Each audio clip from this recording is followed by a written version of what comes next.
Conservation Commission. This meeting is hereby called to order under the authority of the Mass General Law, Chapter 131, Section 40, Town of Raleigh Wetlands Protection Bylaw and the Stormwater Management and Erosion Control Bylaw. Notice is given that both a video and audio recording will be made of this meeting. The agent will now call the roll for attendance. Arthur Page. Yep. Kurt Turner. There. Bob Garner. Here. Judy Keys, absent. Dan Shinnick. Here. Sam Stripe. Here. Howard Vogel. Here. Mr. Chairman, we have a quorum present. All right, that brings us to a 7:30, which would be the administrative, payroll and/or vendor bills. And if I may, I do have some vendor bills we're looking for reimbursement.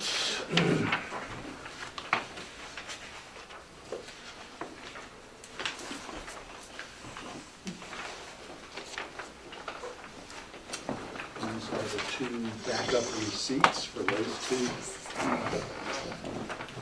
items.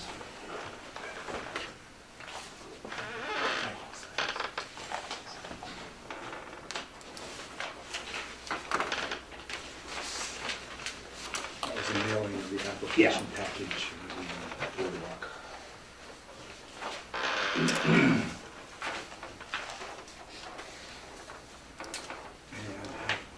second reimbursement request, we purchased canvas bag for the spill containment. You like Eddie's orange bag, is that it?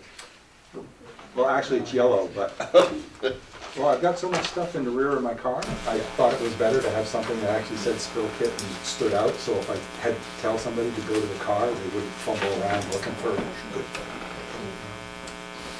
And actually, it's very narrow, so it actually fits right down in the slant of the seat belt. I think it was a good job. Oh, yeah. Acquisition.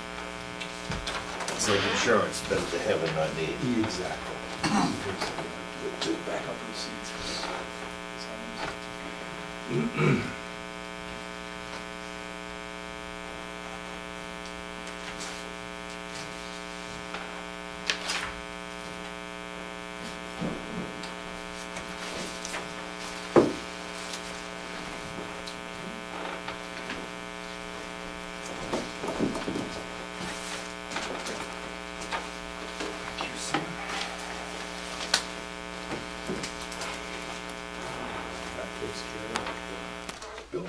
That will bring us to our next item, which is the minutes, and there's three separate ones. We'll do them one at a time, as we usually do. The first one would be the September 12th, 2017. Did everybody have a chance to review the electronic version of that? Yes. Is there any questions? Been revised, so. Yes, I saw the revision you made. Would anybody plan to make a motion to accept that as presented? So moved. May I have a second? Second. All in favor? Aye. That brings us to our next one, Thank you. which is the May 27th, 2014. Everybody have a chance to take a look at that? Are there any questions? I didn't see anything on that. Do I have a motion to accept those as presented? So moved. And a second? Second. All in favor? Aye. Aye. And then Unanimous, approved. unanimous. Thank you. And that brings us to June 17th, 2014. Everybody have a chance to look at the electronic version? I have a motion to accept it. So moved. Second? Second. All in favor? Aye. Aye. Thank you, unanimous, approved.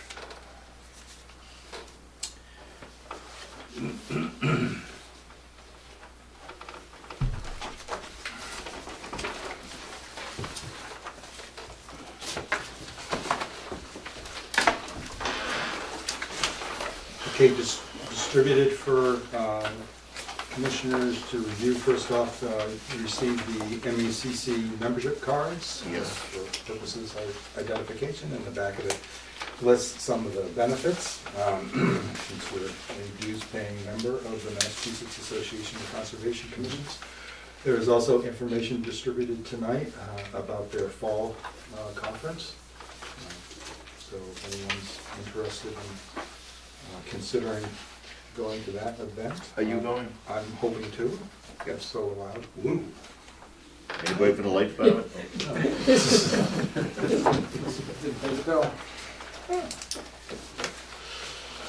And finally, for your consideration for next meeting is the proposed meeting schedule for 2018. And we have a Wednesday one on that. 2 Wednesdays. Yeah, if you count the 2019 meeting.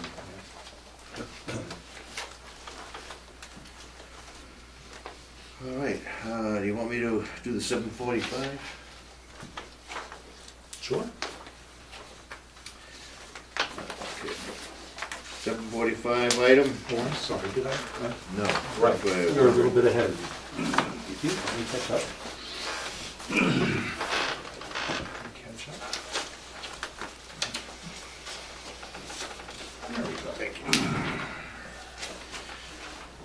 Okay, this is the 7:45 item. It's a legal notice from the Raleigh Conservation Commission in accordance with the Wetland Protection Act, Mass General Law 131, Section 40, as amended, and the Town of Raleigh Wetlands Protection Bylaw. A public hearing will be held on Tuesday, October 3rd, 2017, at 7:45, Room 5 of the Town Hall Annex at 39 Central Street, to consider a notice of intent of application filed by Deborah Egan, Town Administrator, Town of Raleigh, for the proposed Pine Grove School renovations, including paved access drive, site grading, sewage disposal system chamber, associated drainage and utility improvements, possibly within 100 foot of a buffer zone, to bordering vegetated wetlands at 191 Main Street, map 25, parcel 40 in Raleigh.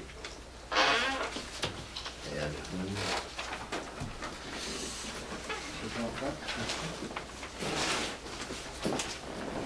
I'm John Richardson, project manager for Jordan Whittier. That's Dave Conway, civil engineer from engineering. And we'll be presenting tonight. Well, they have it on the board, so would you guys rather see it on the screen? I have no We have an preference, it's easel that fine. you can utilize also, if you so wish. Kind of would cut We have a pointer. the abutters outside. We made a couple changes, Okay. but we'll talk through them. I'd rather have everyone be able to see the board, if that's okay. Would you like to use a pointer? It's very authoritarian. So, sorry. So I should just introduce the Sure. project, right? It's an MSBA project, town approved it this spring. It's a renovation project, and we got special dispensation from the MSBA to include site, which I think will be beneficial to everyone. Since it's an existing building, we're working with the existing site layout and doing basically the best we can, both in terms of stormwater, parking, access, fire safety access, and play fields and playgrounds. So, that being said, the site's 8.5 acres. It's Pine Grove Elementary School. The buffer zone, 100-foot buffer zone, you can see here. No work is proposed within any resource area. Of the, about 20, just under 26,000 square feet of buffer zone alteration is included in the project. That includes all work in the buffer zone, regrading, restoration, utilities, parking.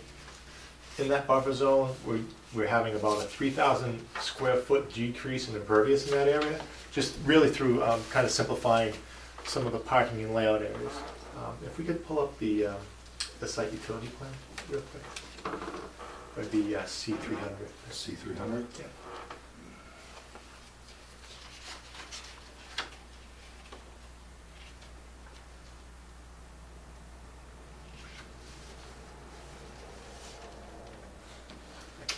Doesn't look like I was given that one. I can't see. Yeah, I've got 400. What's the one right above 400? 200. Yeah.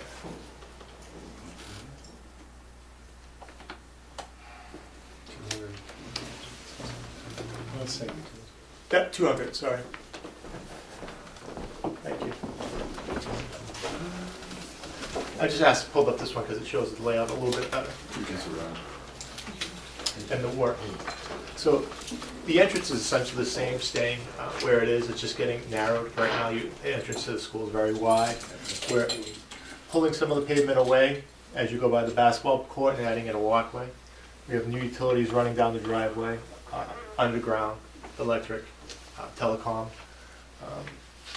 This plan's been one of the slight revisions from this plan, which I'll leave new plans, is a new transformer over in this location. Due to the scheduling of the project, we have to do it over basically 2 years in phases. It gives us 2 summers to do the work. One of the first things we have to do is put the transformer in. The transformer has to go into a spot where there's no pavement now, but it will be within 10 feet of pavement in the future. So that kind of limited, also some other site considerations. They generally want the transformer so far from the electrical room, kind of where we could limit it. And we ended up putting it over in this landscaped area, over in here. If you go out to the site now, generally the work is all, and I'll point out a couple of exceptions to this, generally the work is all within what you would consider the developed area. So the areas that are either just grass, basically, the edges of, beyond the drip edge. One area where we're going in a little bit is this point over here, which as you come into the site, it's opposite the island. It's more of a landscaped area. We're not going down the slope at all. We're just clearing out the existing landscaping, which is more ornamental there. We'll be replanting, but that's where the transformer's going. Another area where we're cutting back a little bit would be, it's not shown on this plan, but it's shown on the wastewater plans, which are part of your packages, is we're putting in a new force main around the front. It scoots around the edge. Again, we're not going down the slope. We just have to clear out some brush to kind of like expand the developed area a little bit. The last area, actually, generally, what we'd say is would be an expansion of the project, would be back up here. So this is the existing baseball field, and if you go out there, there's the hand-operated scoreboard, which is a good reference. Beyond that is a line of trees. About 15 feet from in that trees is the stone wall, which delineates our property line. We're putting in a new leaching field for the site. In the baseball field, rebuilding the baseball field, putting in new backstops, benches.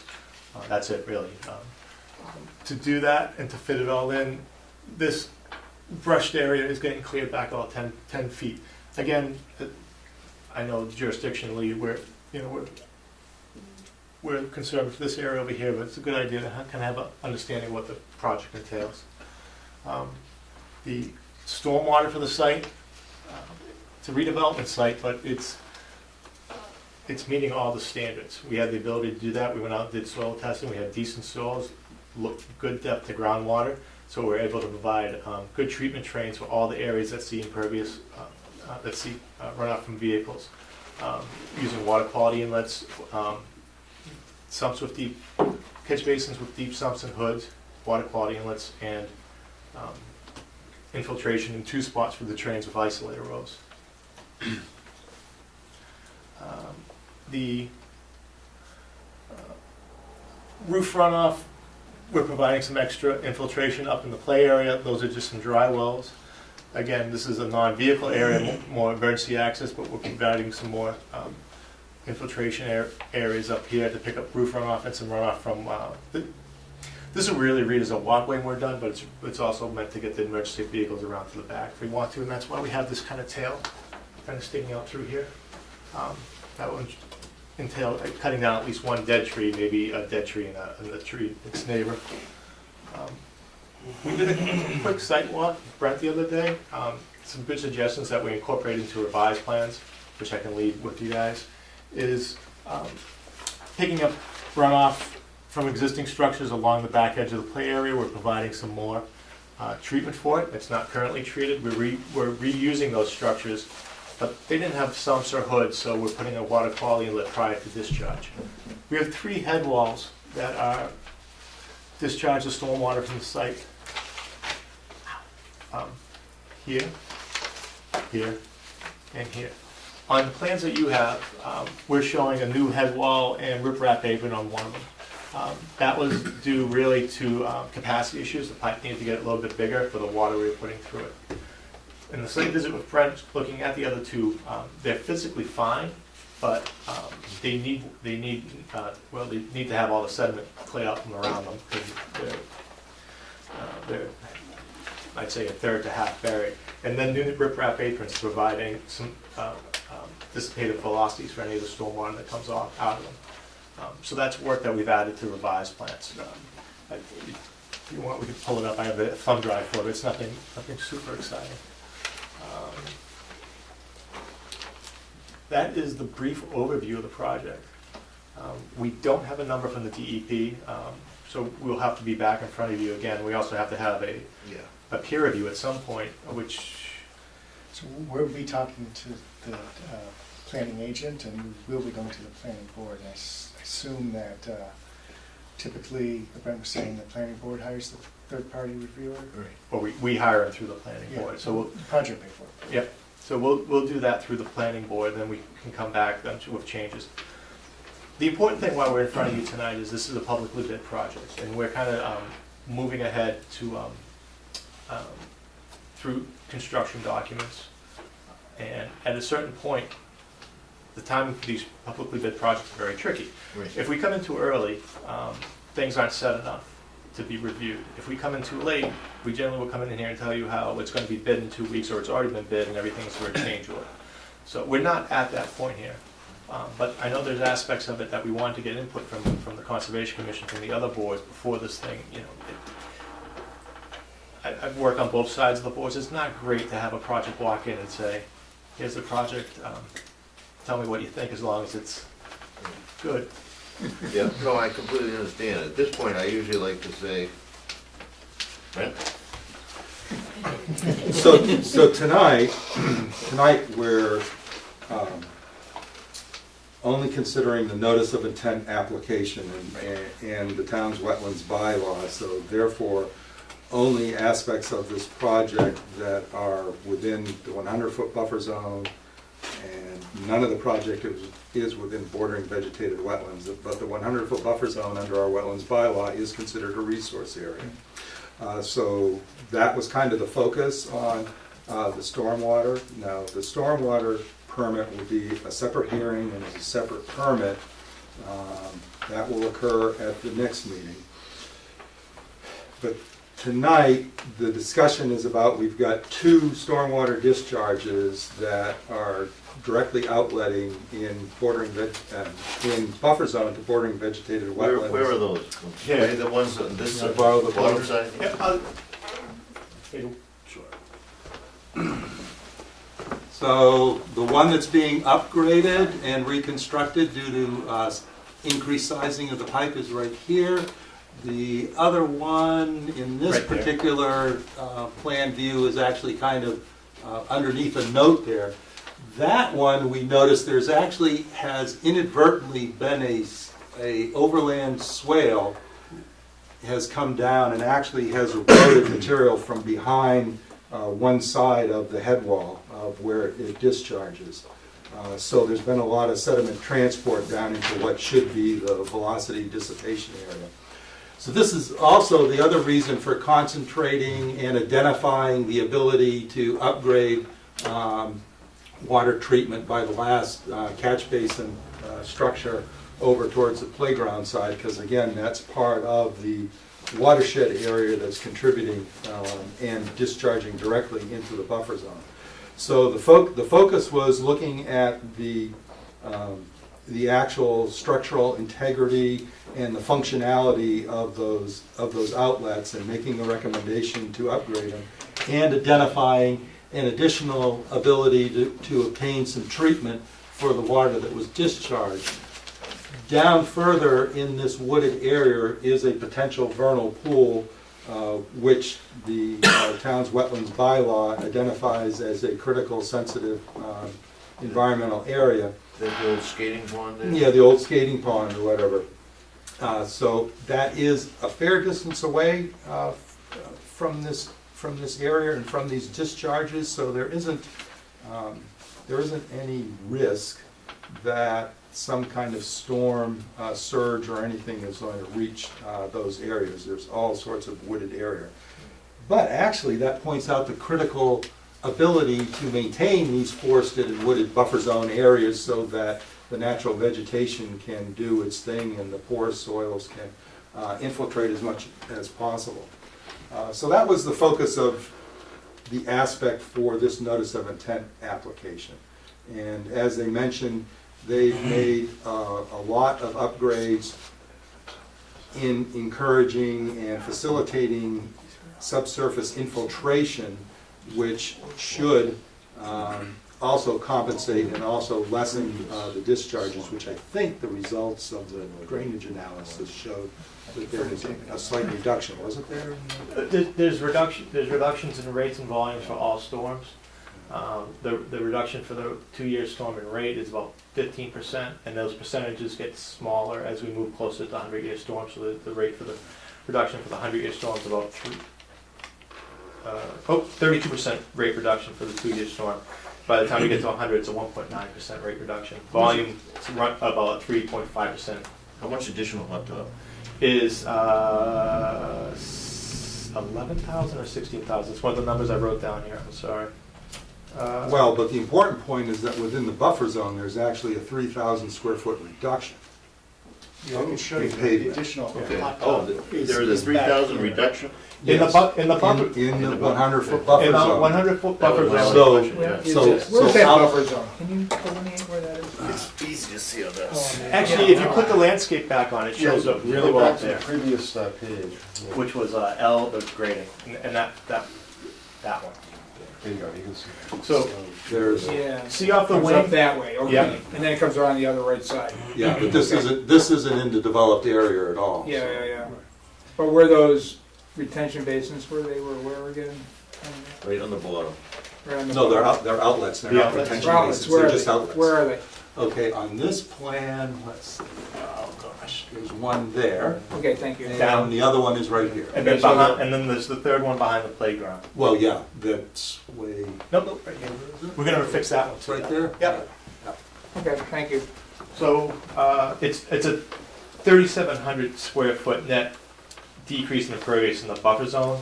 Over on the site, it's an increase of 16,000 square feet. You know, it's the big bus loop, which accounts for most of it, and then part of the parking is gravel now, it would be, Right there. and then it would be paved. All right, does anybody have any other questions? Just one last thing. Yes. Just because Brent mentioned something, I just wanted to brought it up, is we did have, we often, in these projects, like to do softer, greener solutions, rain gardens, fire retention, things like that, and that was a consideration in all this. The project on the site just didn't really lend itself to it. To do that, we would have had to expand the developed area. The site's fairly flat, so we don't have that great elevation changes. We would have had to kind of clear out areas to do that, and we didn't think the reward was worth the risk as far as putting work closer to the wetlands and to the resource areas. All these, the treatment trains, the infiltration, they get us what we want. If we could have done it in a greener way, that's something we always like to consider, especially for like schools. Okay, thank you. So at this point, because you're gonna be at our next meeting for We're- both items? We'll be at the next meeting, well, we can continue for both. I imagine we mostly would want to talk about the bylaw portion of it, correct? We can only continue the one that we've opened, which Right, is, so which is the notice of intent in the wetlands bylaw. So I'm willing to talk about whatever you guys want. I still think at that point, we won't have a technical review. We should have enough of it. Yeah. Okay. Because that next meeting is, October 24th. thank you. You need a motion to continue? We had permission to continue the notice of intent application. Do you hear a motion? Second. All in favor? Aye. Thank you.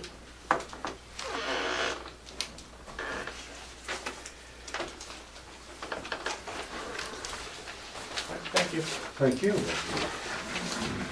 Fred, I'm not gonna bury you with new materials. I have like revised plans and things. You don't want those now, do you?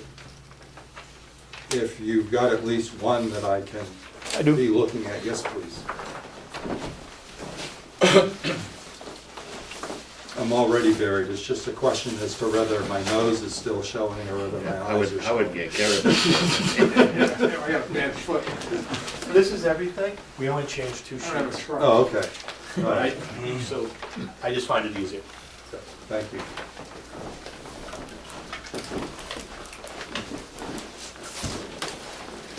So we'll come back for stormwater? Yes, we cannot open the hearing because the butters did not get notified. Thank you.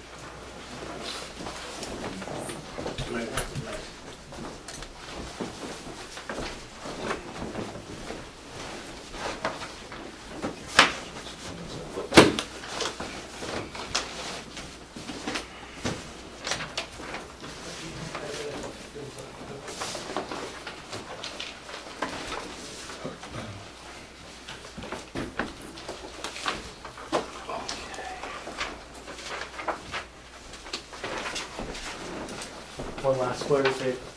This is for the Oh. notice of intent. Great, thank you.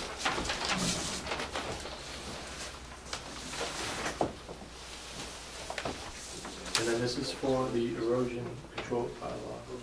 With that, so it did go out today. Okay, send it out today. Great. And we'll get it on next meeting.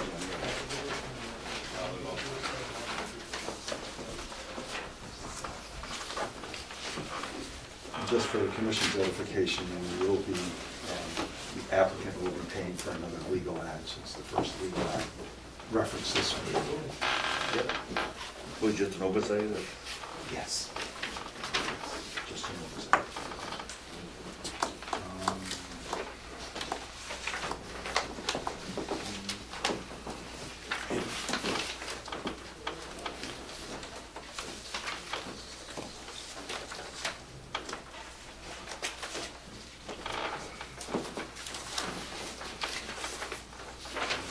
Any problem with us being a little bit ahead, because I'm sure we'll No.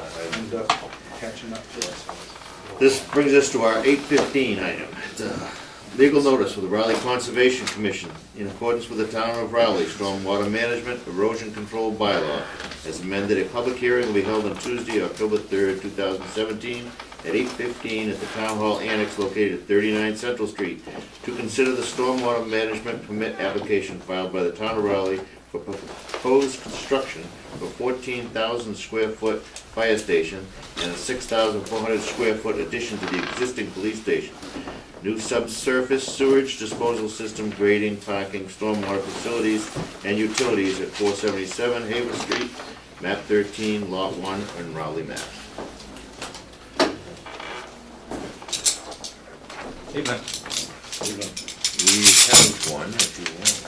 Yeah, it's just kind of awkward blocking the town administrator, so Oh, I can move them. Uh, I'm adaptable, as you can see. I just block your administrator's access to his materials. Gotta block somebody, apparently.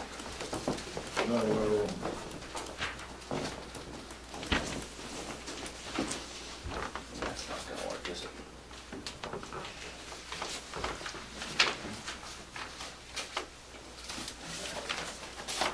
My name's William Murray. I'm with Places Associates. We're the civil site consultant for the town of Raleigh's police and fire station. Those are front page of the revised plan. Thank you. That's the desk. And notification for the butters.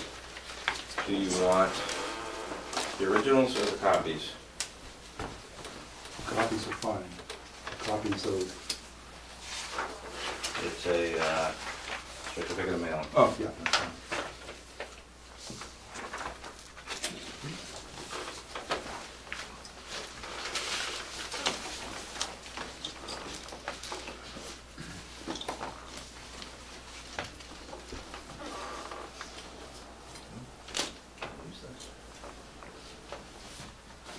Ready?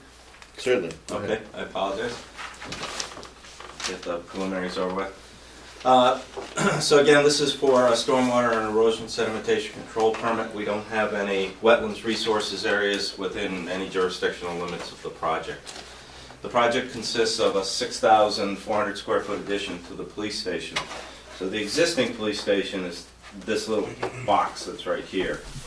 A prisoner transfer garage is added to the back. Administration and operations are added to the police station. It's a one-story building. Proposed is the construction of a 14,000 square foot fire station. This is a 3-bay fire station, but they drive out the back, they drive out the front. We've amended the plans ever so slightly after having a site walk with your agent. And there are some very minor changes to the plan. We have them up there in red. We've added some erosion controls, which is an erosion control barrier, which is a combination straw wattle in front of a silk fence. And then I added just a straw wattle over here. The most important part, would you prefer I use that as opposed to this? To me, it doesn't make a difference, but on Brent's I can see the changes, but. Yeah, this is, we sent that in late last week. The point of this project is we don't have any resource areas to protect. The site itself is lower than Haverhill Street, so that when you exit Haverhill Street, you're going down into the site. So when we excavate, we're going to be excavating into a hole for all intents and purposes. We'll eventually be filling up for around the police station construction. The apparatus bay will pitch down here, but it will still pitch down, and then we'll collect the runoff here. It will discharge to a stormwater basin, which will discharge to a recharge system, which will burp during peak storms. And by burp, I mean we have 2 catch basins, beehive catch basins, and water will come up out of this particular system. The stormwater basin located over here actually picks up about 2/3 of the site, and it is discharged into the stormwater basin there, and we've submitted the drainage calculations to the town review engineer, and that's underway. All in all, we're creating about 1.9 acres of impervious area. We have about 1/2 acre of impervious roof as part of the project. Septic system will be located under the gravel parking to the rear. We're losing some gravel parking in this area, and there's currently the bypass to get behind the police station over to the playground. This parking is going away. We're putting a bypass roadway, if you will. It acts as a berm and allows us to build this basin. We've done the soil testing. This was a gravel pit at one point in its life, and that's what we found. We found ledge. Of course, there's a little bit of ledge outcrop here, and we know we're going to hit, because we've done about 40 test holes, we know we're going to hit ledge underneath the fire station. But most of it's just down deep enough that we don't think that there's going to be any issues with that. So really the only areas that we're trying to protect are the ball fields to the rear.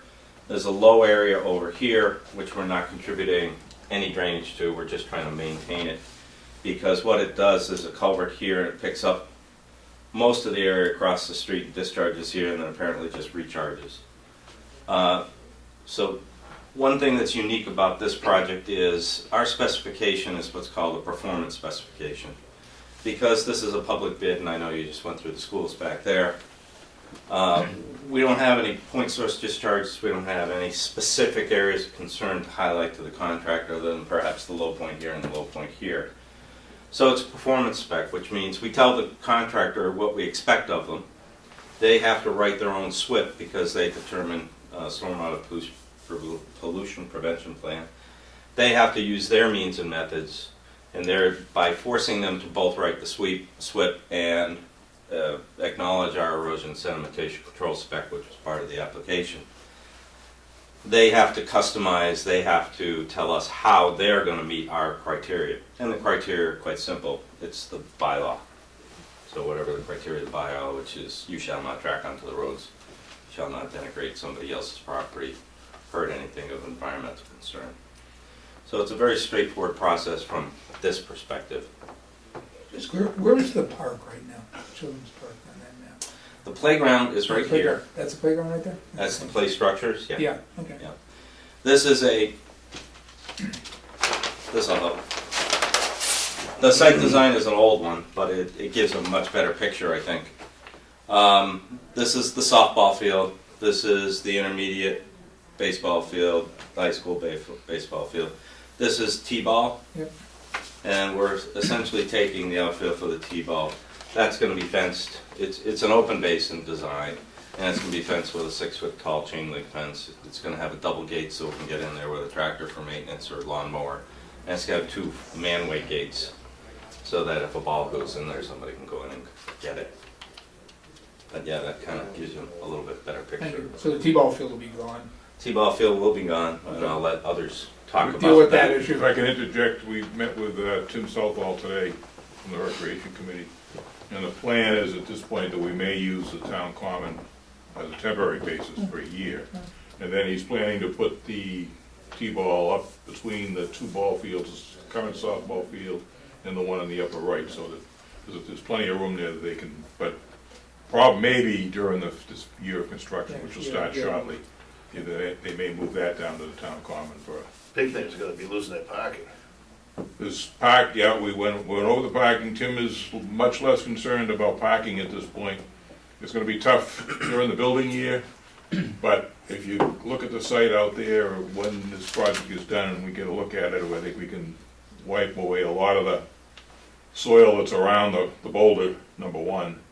And Tim has suggested, and we've kind of agreed that we'll take a look at, on the right-hand side of the large field, being able to put some parking in there, so Yeah. it'll be tighter. But the other thing is, in conjunction with this project, is we're buying Gwyn land down behind Pine Grove School. We're ready to close on that in another couple of weeks, and we're gonna move the Little League field, Haley Field, down there, as well as build a second baseball field, which will take the pressure off this field, so we really may only Yeah, have to that'll use help 2 a fields. lot if they. Yeah, it'll make a big difference. The transition year is gonna be tough because we got the school project going at the exact same time as the police station, fire station, so Tim understands that. We'll be meeting with the recreation people and so on and so forth to, get everybody's cooperation and working through the projects. But when it's all done and the Gwyn land is online and these things are all done, it'll be a much better recreation facilities at both parks, as well as obviously we're getting the school renovation and the police station, and fire station, which we desperately need anyway. So we're trying to make everything work together and come out with a project that everybody can be pleased with. Thanks for the clarity. Dave did it.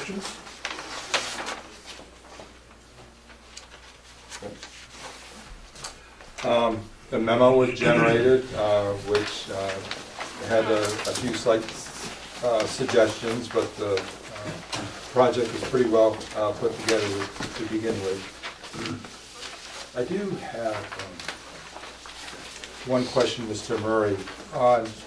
We've used on some basins, we've used the provision of putting in what we call a silt marker post, which is scribed and then can be utilized by the notches in it to get a visual measurement of the accumulation of sediment in the bottom of the basin, and therefore allows cleaning to be, maintenance to be facilitated without having to get a surveyor to shoot and try to establish what the elevation is of the bottom. Would that be a possible slight betterment or a strategy that could be incorporated in I think this? it's a great idea.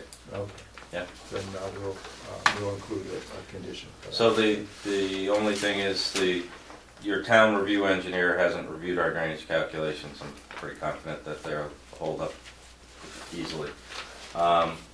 And I know that you've got just a few comments here, and what I respectfully request, since you do ask for a final set of plans, that we make these changes for the final set of plans, because we still have the zoning board of appeals to go through. And if they have any changes, I'd like to just do Yes, a please. cohesive set. Yeah, rather than run back and forth. Right.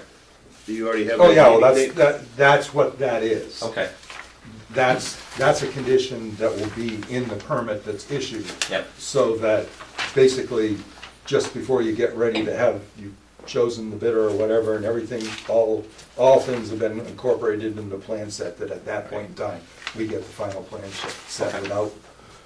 without consuming any more cellulose than we have to. right.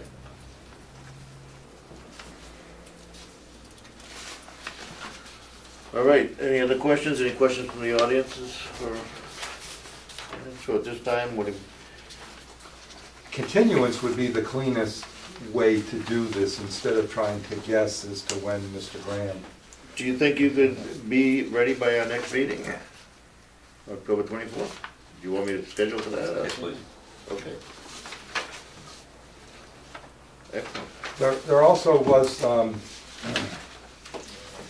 Commissioner Strife just pointed out, I had included an example of an inspection matrix, which, not to say anything was wrong with what was provided, but we found that set up to be pretty comprehensive and therefore able to be concisely put on one 8.5 by 11 sheet of paper that then can be utilized for the post-construction operations and maintenance. Sure.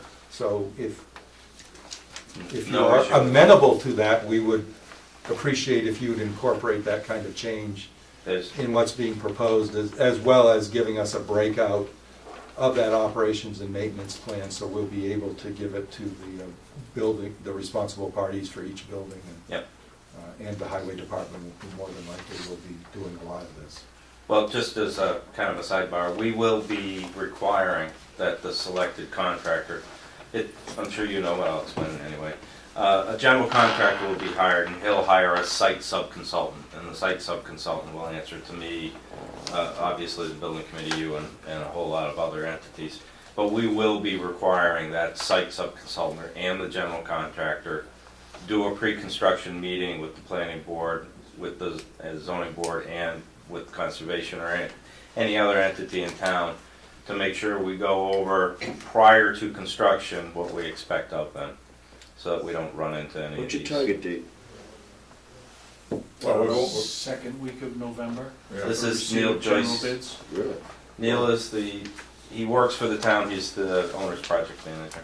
Yeah, this whole thing is at this point, everything's ready to go except for the permitting process. That's why we're ready to, just about ready to go out to bid for construction, so. Great, good.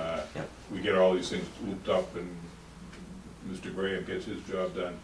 And we go before the ZBA, at that point, if everything's in agreement, we'll probably put the bids out already, the bid documents, but yeah, we're ready, we're rolling here. We wanna break ground, I know. within a month or two. Time is money. People are starting to say, geez, what's going on? What's going on? Well, it's a long, as you all know, it's I a know. long, drawn-out process, and we've really spent the last 2 years meeting almost every other week on this project, and bringing all these various people on board, and the committee we've got, including the police and fire chief, have been heavily involved in both the design and all the documentation, and it's been a great committee, and we've done not to pat ourselves in the back, but it's really gone smoothly, and we've worked out all the difficulties.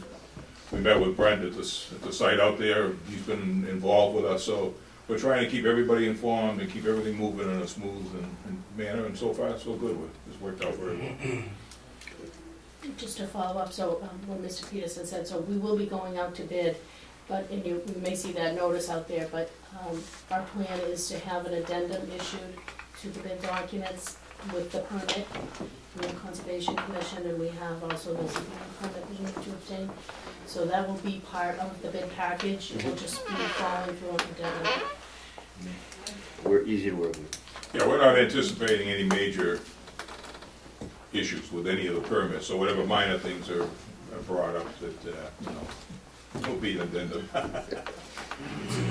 All right, very good. We'll expect to see you next meeting. Do I hear such a motion to continue? Second. All in favor? Aye. Thank you all for your time. Yep.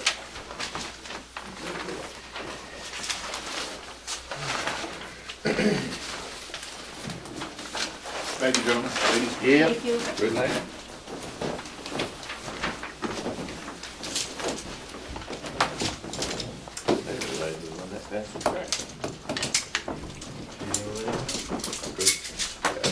You grab my little plastic plan holder?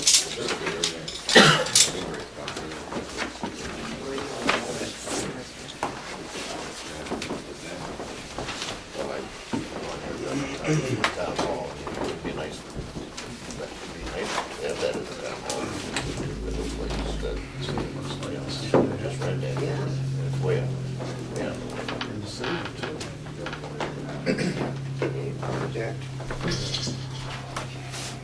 The old fire station. The old fire station, they keep, I don't know, I should have probably asked the selectmen, at that point, that's owned by Fire volunteer, but, yeah, by volunteer fire department, the original fire department. Yeah, but I just kind of want to pay that, all right. I don't know, I will find out, I can. I'll so find out. it's owned, originally owned by the volunteer, under Corporation of Volunteers. But the new one will be a town. Yes. So,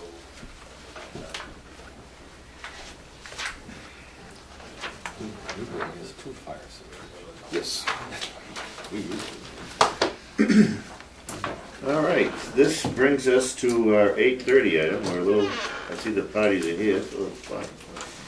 This is a legal notice, of the Raleigh Conservation Commission. In accordance with the Town of Raleigh Stormwater Management Erosion Control Bylaw as amended, a public hearing will be held on Tuesday, October 3rd, 2017 at 8:30 PM at the Town Hall Annex located at 39 Central Street to consider the stormwater management permit applications filed by the Lucia Herrick Realty Trust, William Herrick, trustee for the proposed construction of residential dwellings, sewage disposal systems, common driveway, access driveways, grading wells, and other utilities at land off Dodge Road and Mill Road, map 5, parcel 104, lots 1, 2, 3, 4, and 5 in Raleigh, Mass.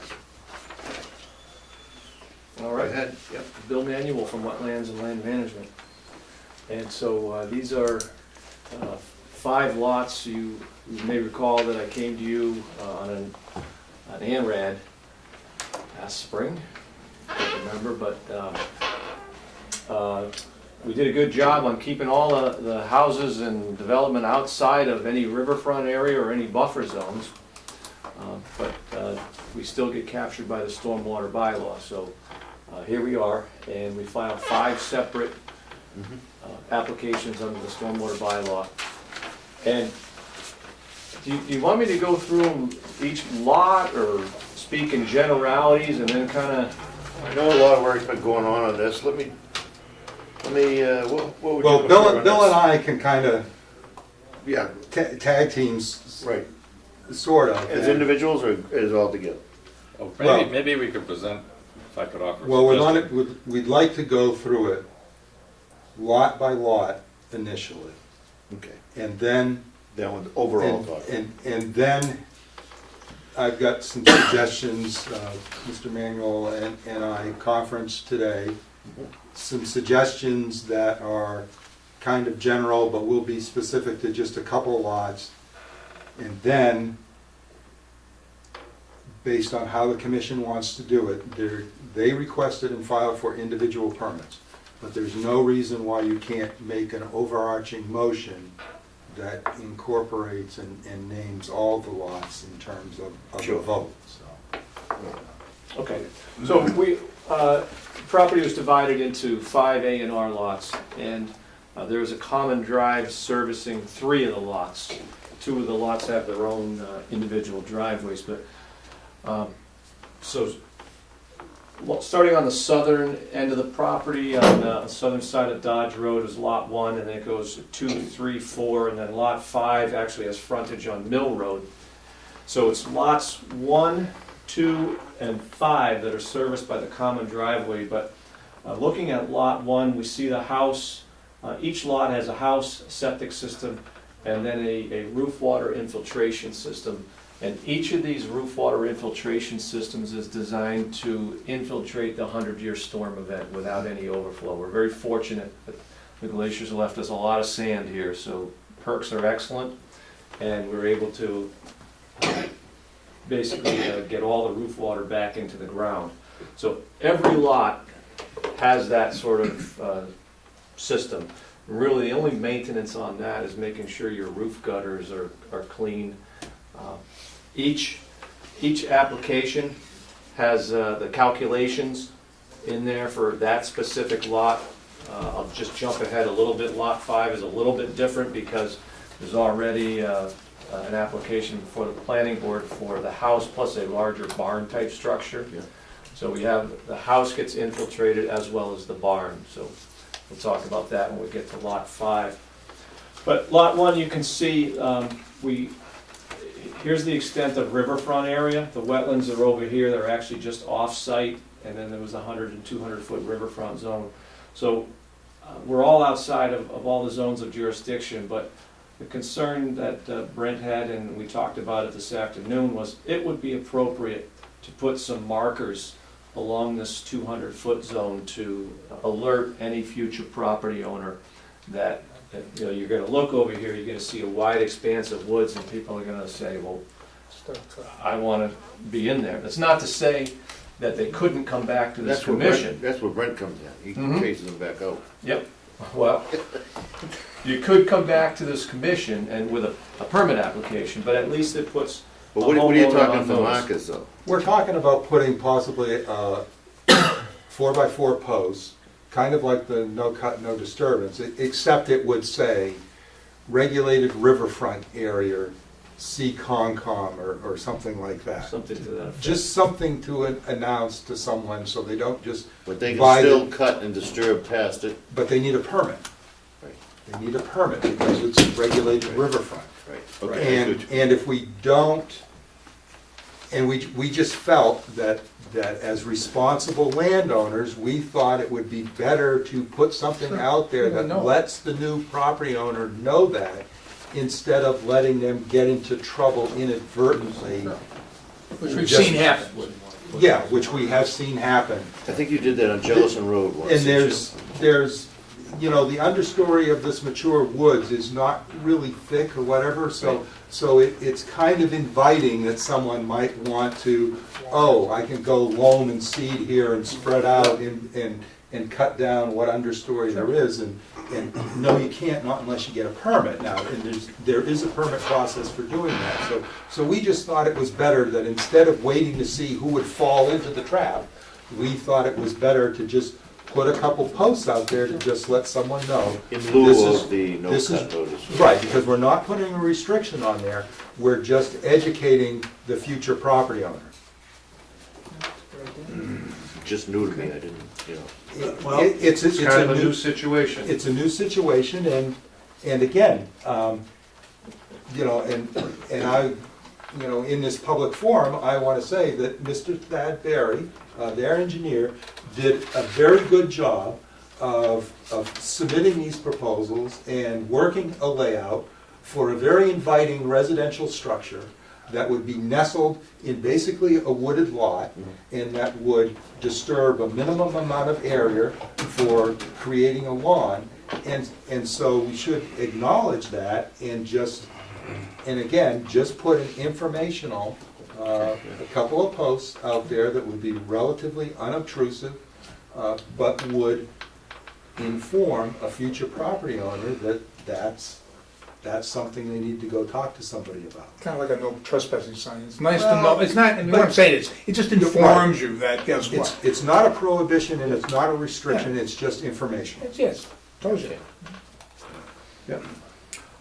So that's the one area on lot one. Are we all set with lot one? Lot Yeah. one, yeah, lot two. Well, the only other thing now, so there isn't any erosion control shown on any of these plans.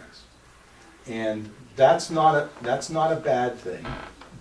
It actually appears that there's probably a minimal area that one would seek to apply this. So I kind of got the idea that I thought, and again, talking to Mr. Manuel, where we have a pre-activity meeting, and lots of times that pre-activity meeting involves going out to the site and inspecting where the plan showed the erosion control to be put. But in this situation, there's really just small areas that may be conducive to having some erosion control. But what we also want to see is that the clearing only be what was proposed on the plans. So I thought, and I'm going to propose that the commission direct me to put a condition in the permit that has the pre-activity meeting basically going out and pre-inspecting and marking the limits of clearing, and then at the same time identifying where it might be appropriate to install erosion control. So that the pre-activity meeting ends up being just making sure that they're adhering to this approved plan and not clearing a further extent of woods. Again, this would be the exact situation where someone might inadvertently start clearing into the riverfront area because there's nothing that calls that out except on this plan. And therefore, if we have a pre-activity meeting where we mark the limits of work and then also identify a relatively small area where this filling goes on, probably would be appropriate for some erosion control there. And that's it. It's all pretty flat though, isn't it? Well, it is pretty fat, but again, you notice these contour lines and stuff, and there's proposed fill to be put here. If the common driveway is already put in place, and they start putting fill in here, and you get a rainstorm, it's gonna wash right down onto the common driveway, which is not what we wanna have happen. So, again, but it's just a small area, and I think we can treat all of these sites that way, because when we get to 3, we're going to be talking about the fact that they inadvertently, because it wasn't marked, cleared and cut down the woods way beyond what was originally proposed on Mr. Thadberry's plan, submitted on the behalf of Mr. Herrick. But that's because no one was out there to like oversee it. All right, go ahead, continue. Okay. So let me go to the... Lot 2, that's probably one of the easier lots on this. Also has its access off the common driveway. And that doesn't have any resource area zones or buffer zones. So that might be just a condition where, the pre-con meeting establishes the limit of clearing.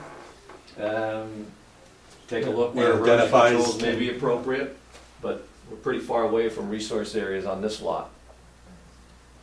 Again, roof water infiltration pit, septic system out front. Okay.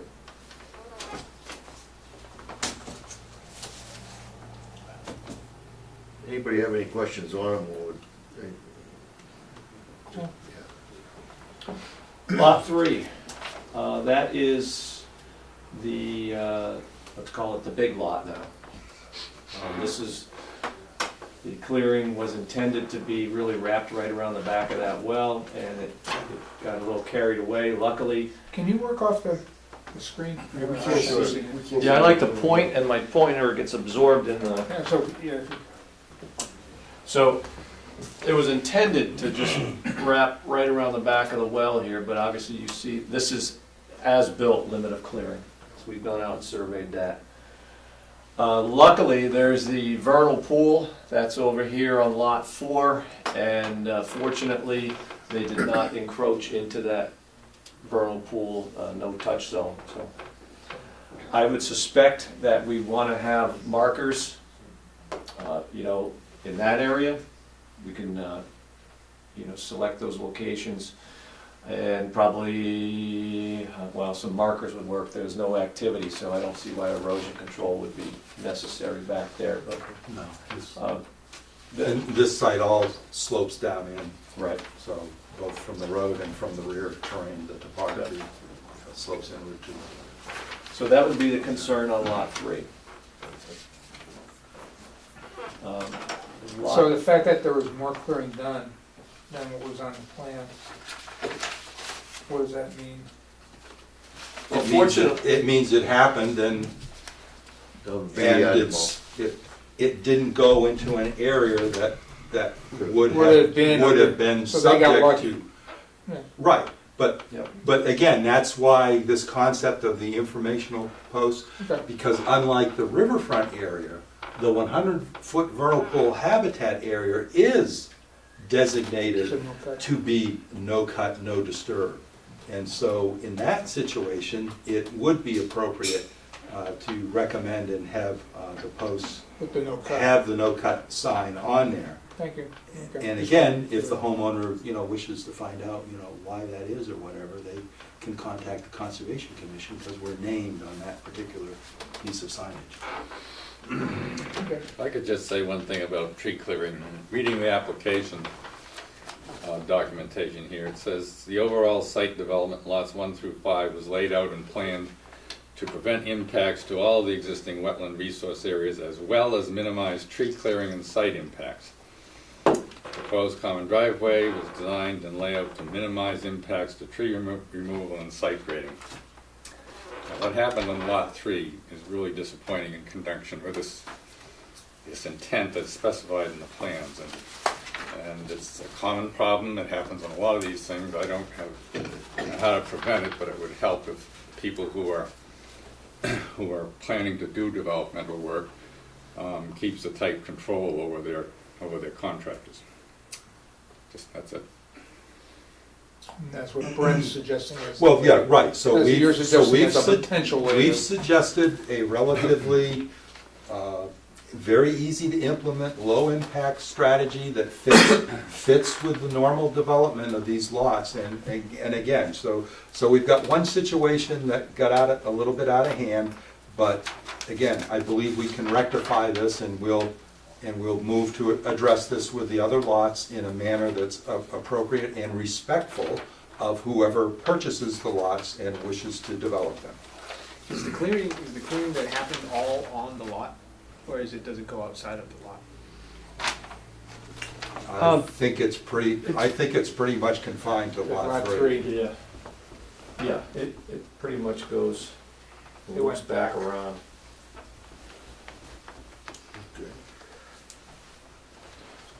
Lot 4 is the lot that has the vernal pool on it. So I would expect that we'd want to have markers along this line here.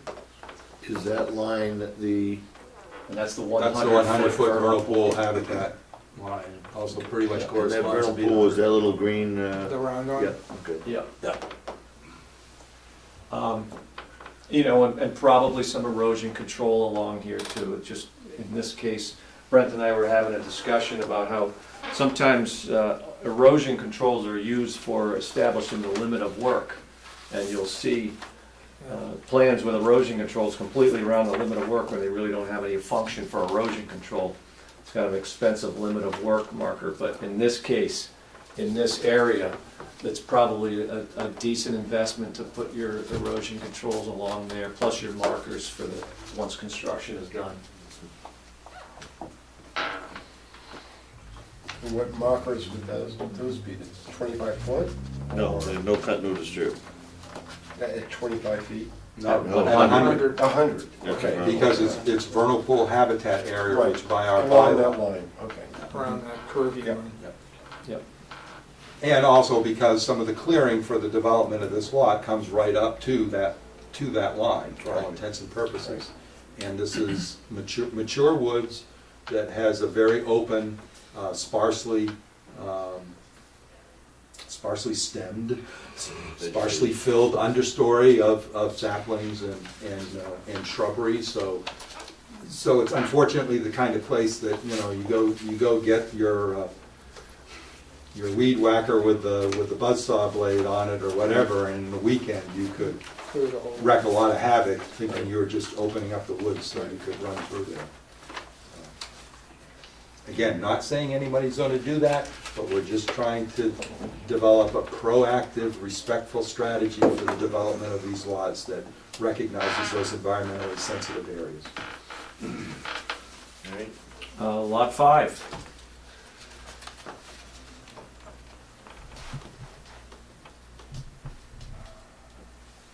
Is, so Mill Road's over here, Lot 5 is the one in back. This is the one that has the barn structure. And so we have two separate infiltration areas. And again, this is one that we have a 100-foot buffer zone line that's right through here from the C-series well. Here's the vernal pool.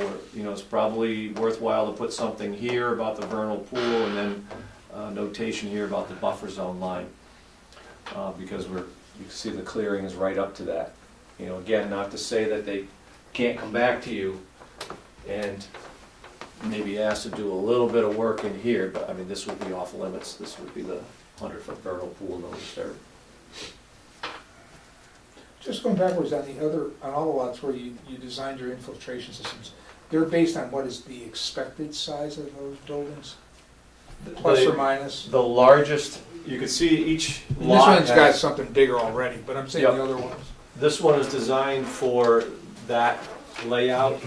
The other lots, and it's explained in the stormwater permit, there's various house layouts, and they took the largest one. That's the, okay.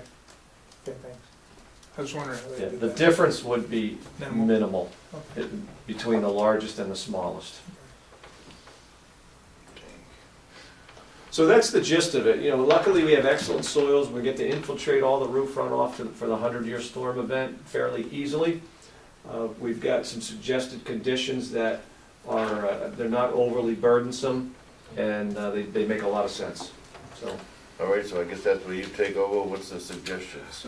Well, so we did discuss, and so the suggestion is that the plans where it appears the post either informational or restrictive, that there should be a revision with that being added as a plan note, and the condition will be that that will be field determined. In other words, I'll go out to the site with whoever the responsible party is for developing it, and we will select on the basis of line of sight and where the development activity is appropriate places to put the posts, so that first off we can minimize the number of posts but maximize their effectiveness in what they're meant to do.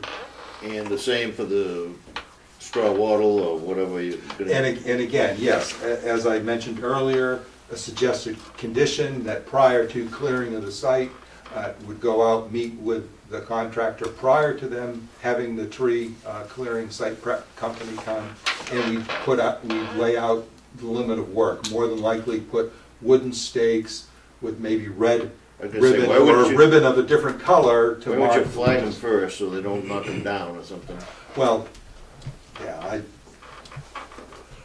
usually what I've found is telling them where to stop is the best strategy, and that can include putting like a red ribbon or a caution ribbon around trees that you want to remain.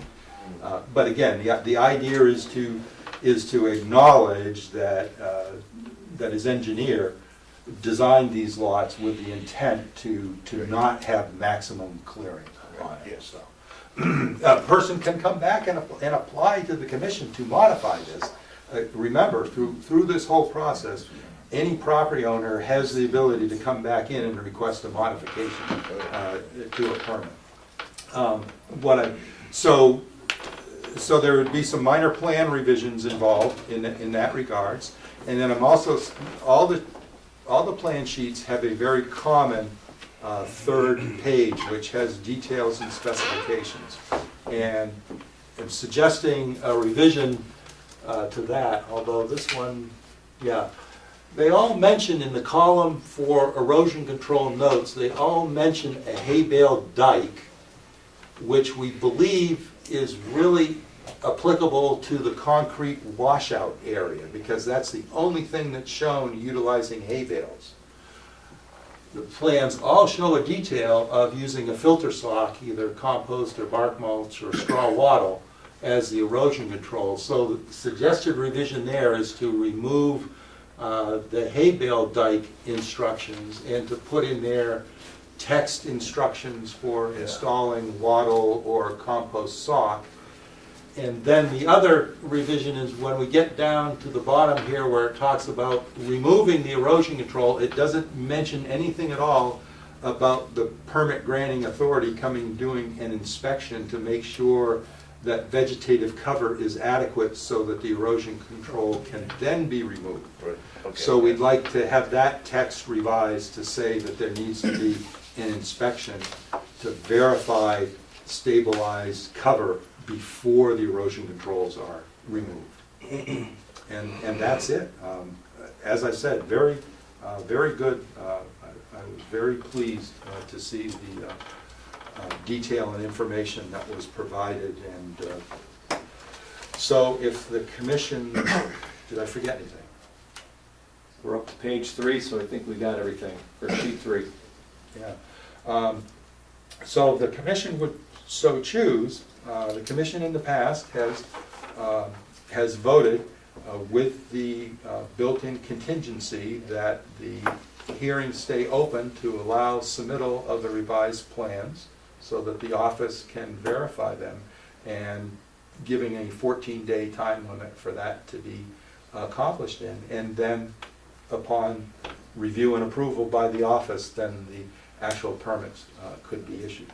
But That before, sounds good to you. before we do that, we should check and see if there's anyone in the audience that wishes to. Anybody have anything to say in regards to this matter at the table or in the audience? I've got a question, I guess. In terms of the plan revisions, how many copies do you need? 2. So we all don't need copies, just No, this would just be for the office, just to to clarify that. establish our permanent public record and in PDFs of those And then also. we can do that motion on all 5 at once. Sure. I would think. You certainly can. Well, I've got a question about that.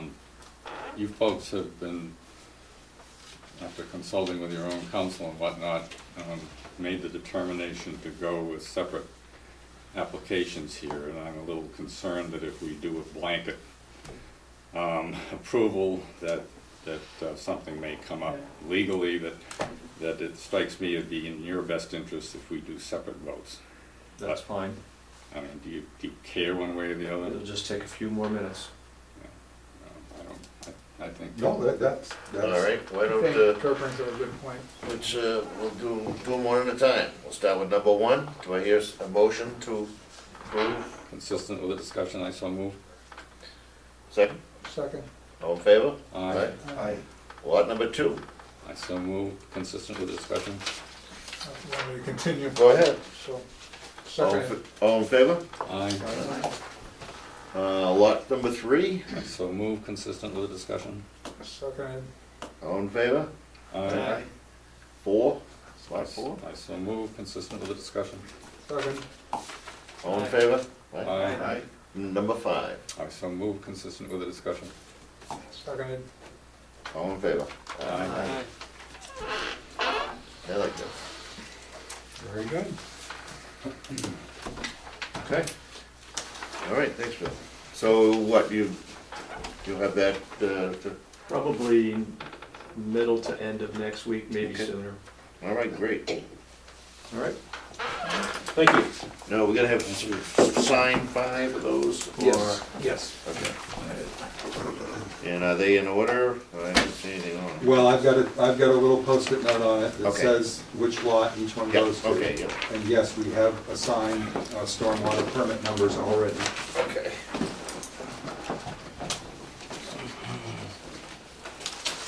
So I can keep track of them even if you pull off the paper clip and the Post-it note. I had these as butter notices too. Thank you very much. All 5 notices went in one envelope.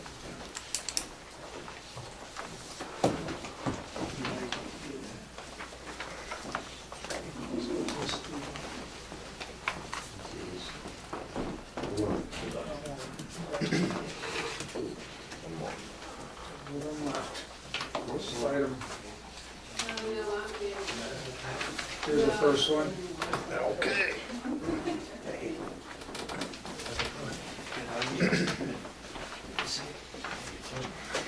How you doing?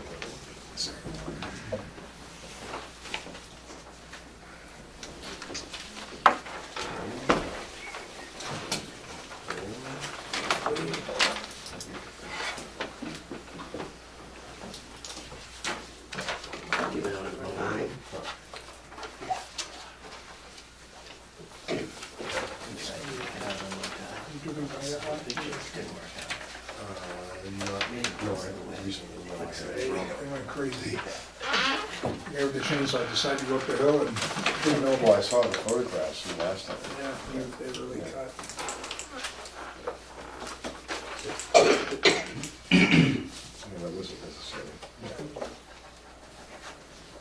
Chainsaws on that.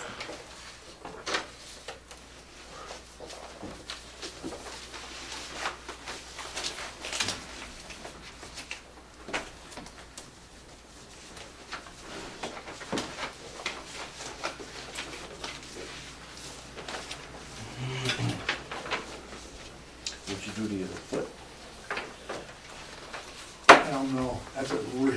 It's, Getting to that age. yeah, you got it, you've been there. I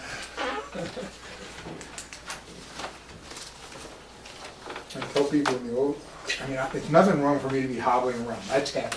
The difference is, before I knew why, now Now I you just don't. think. Going to podiatrist tomorrow.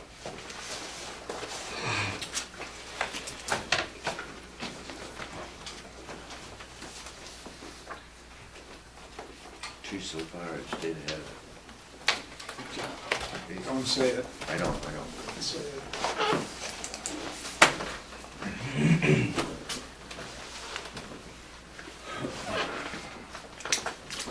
Mr. Chairman, this is a continued Yes.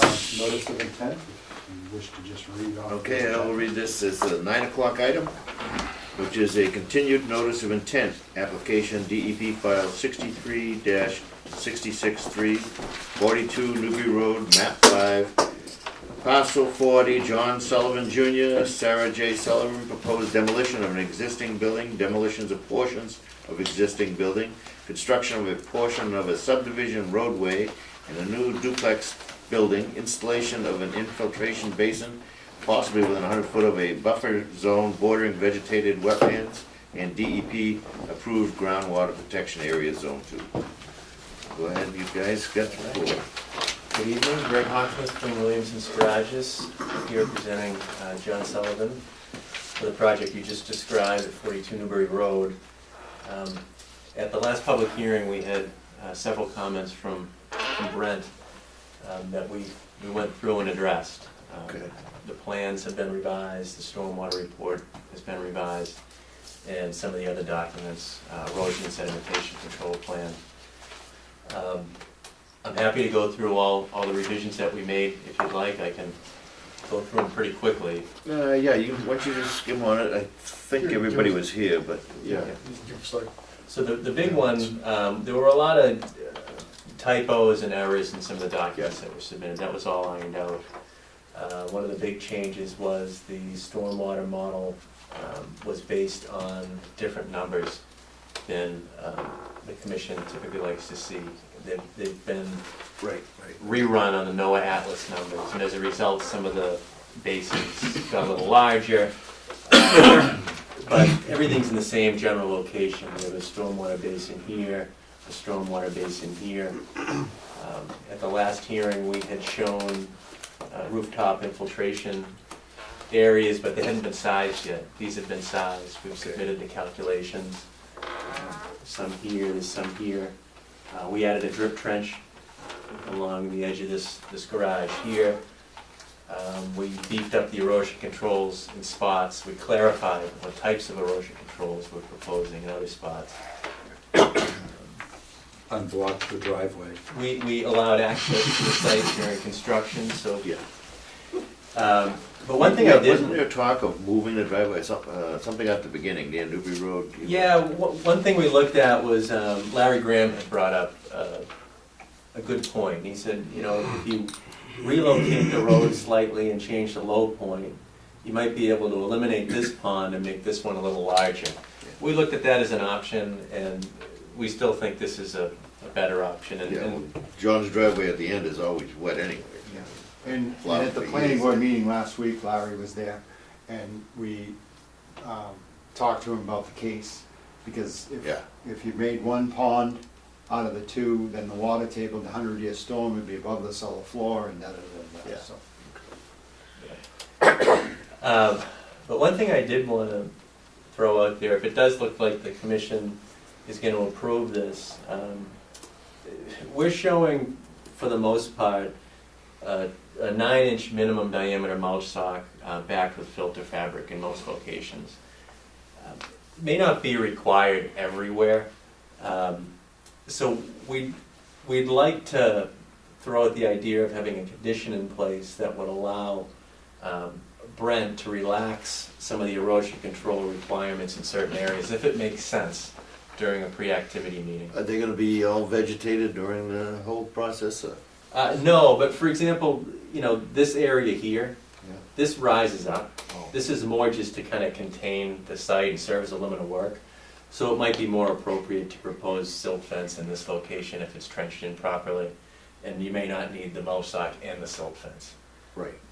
Well, let me at this point, what's your feeling on that? Well, we're already talking about making a slight revision to the pre-activity process, which includes review of limit of work and possible marking of limit of work, as well as identifying where it's appropriate for erosion control. So why don't we just do that with this project too? Yeah. It would save some money, and it may just make sense. Right, right. Great. Yeah, I'm fine with it if as long as Brett feels that it's. Well, in this particular situation, we're not adjacent, we don't have work proposed directly adjacent to bordering vegetated wetlands, except for the front pond up there. In the bottom. And, yeah, and in the back, but the property boundary is already kind of enforcing a limit there to begin with, so. That's right. So it's without doing trespass, they actually can't do a lot. All right. To the bordering vegetated wetlands, so. Everybody good with that, right? Yeah. All right. That's pretty much the bulk of the revisions.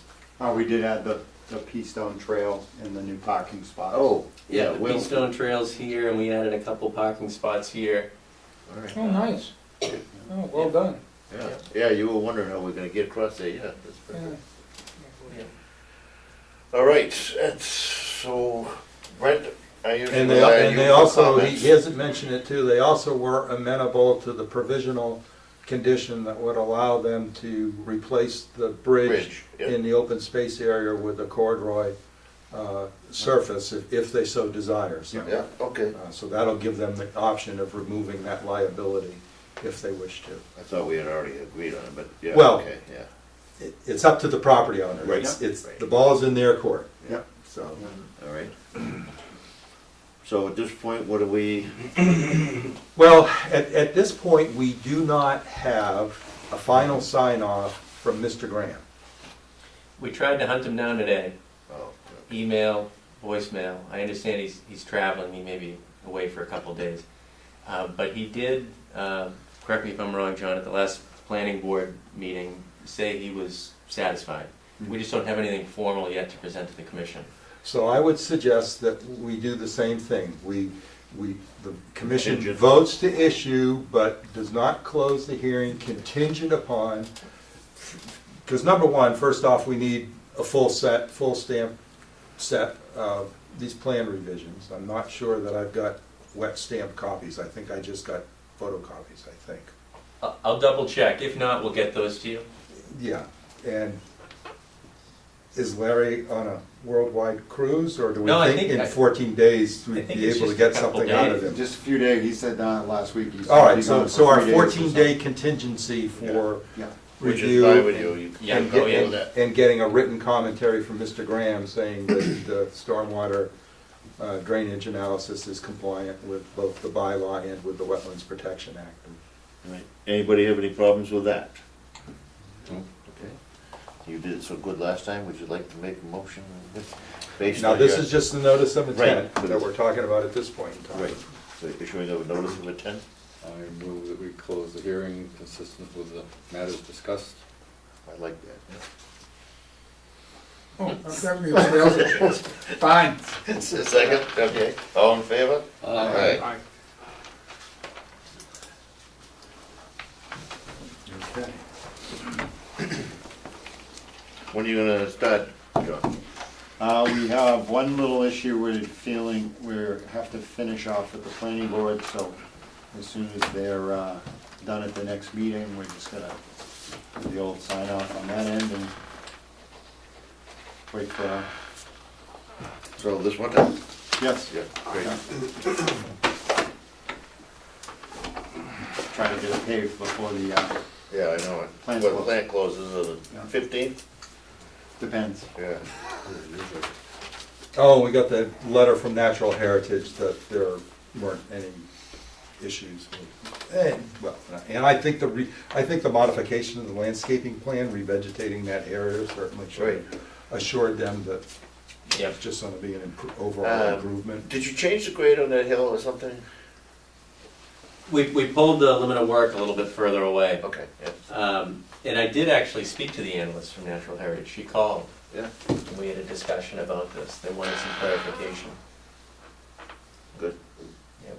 I was actually surprised they called because it's just such a small amount of work. But Sometimes it's always good just to verify that that's what it is.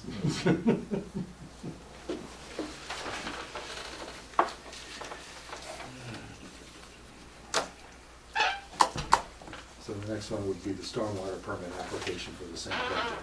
Right, okay. I shall read it first. Continued stormwater management permit application, SNP 22-2017, 42 Newbury Road, map 5, parcel 40, John Sullivan Jr., Sarah J. Sullivan, proposed demolition of existing barn proportions for other building, removal of existing driveway, construction of a subdivision roadway, a new duplex dwelling, detached garage, maintenance building, and stormwater facilities.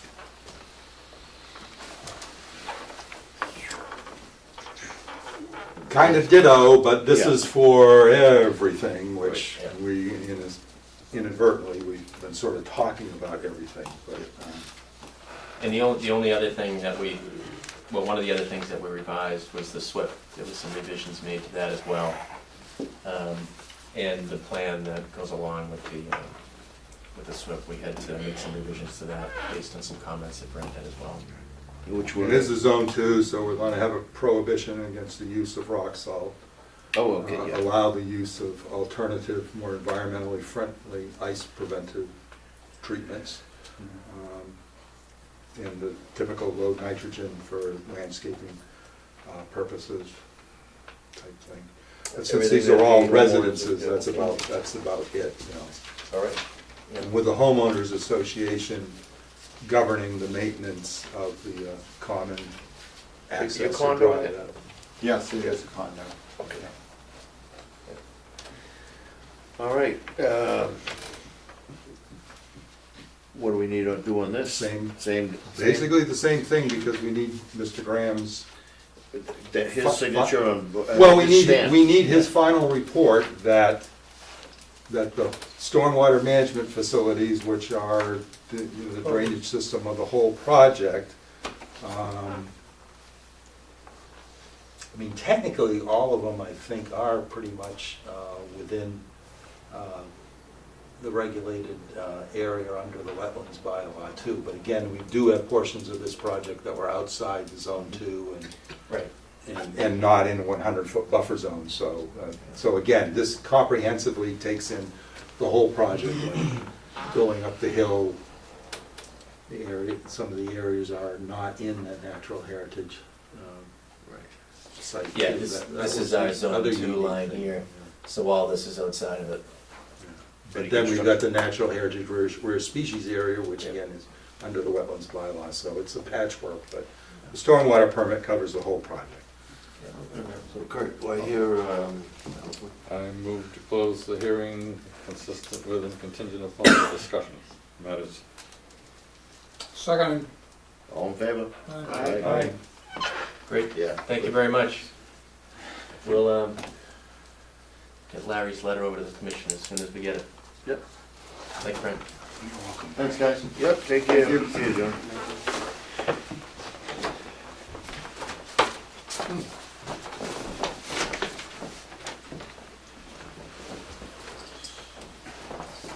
I said I will. See you later. Well, I think I knocked off the little red sign here, Arrow, but I think you guys have gotten the gist of this. This is what the set of plans.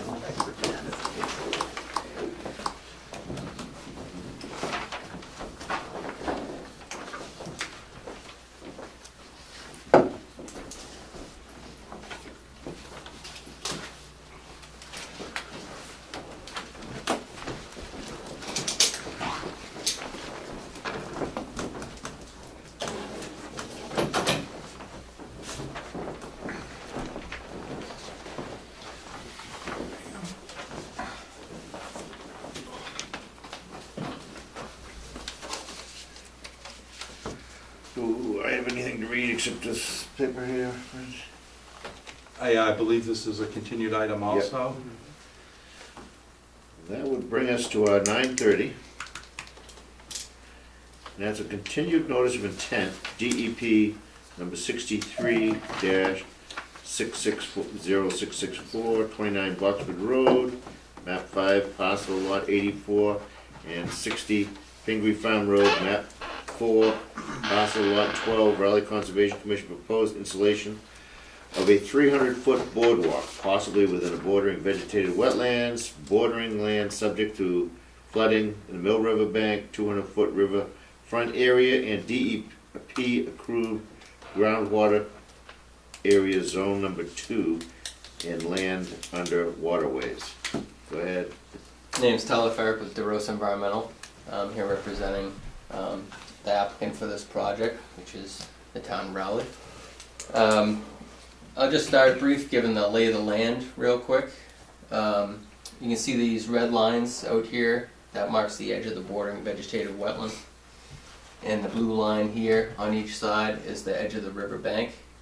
In this area, you got heavy beaver dam and beaver activity all in here. That's why you kind of see it all backed up the way it is.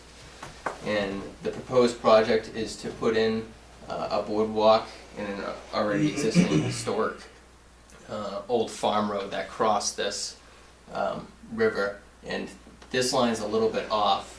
And I was going to change it just before coming, but I think it's easier to see the existing gravel sand bed road that cuts through. And you can actually see the daylight on each side.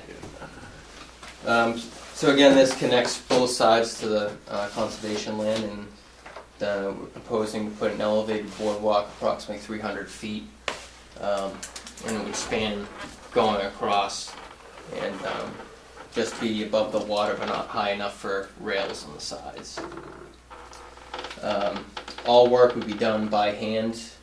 We use Bob Weatherall for the contractor to install, in which he does all the posts by hand and hammers them down into the bed of the river, in which in this case it's the sand gravel. They used to take farm equipment across it.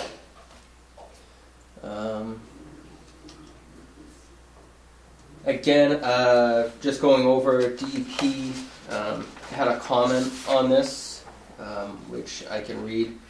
Project plans should indicate where the posts are to be located in relation to the bank.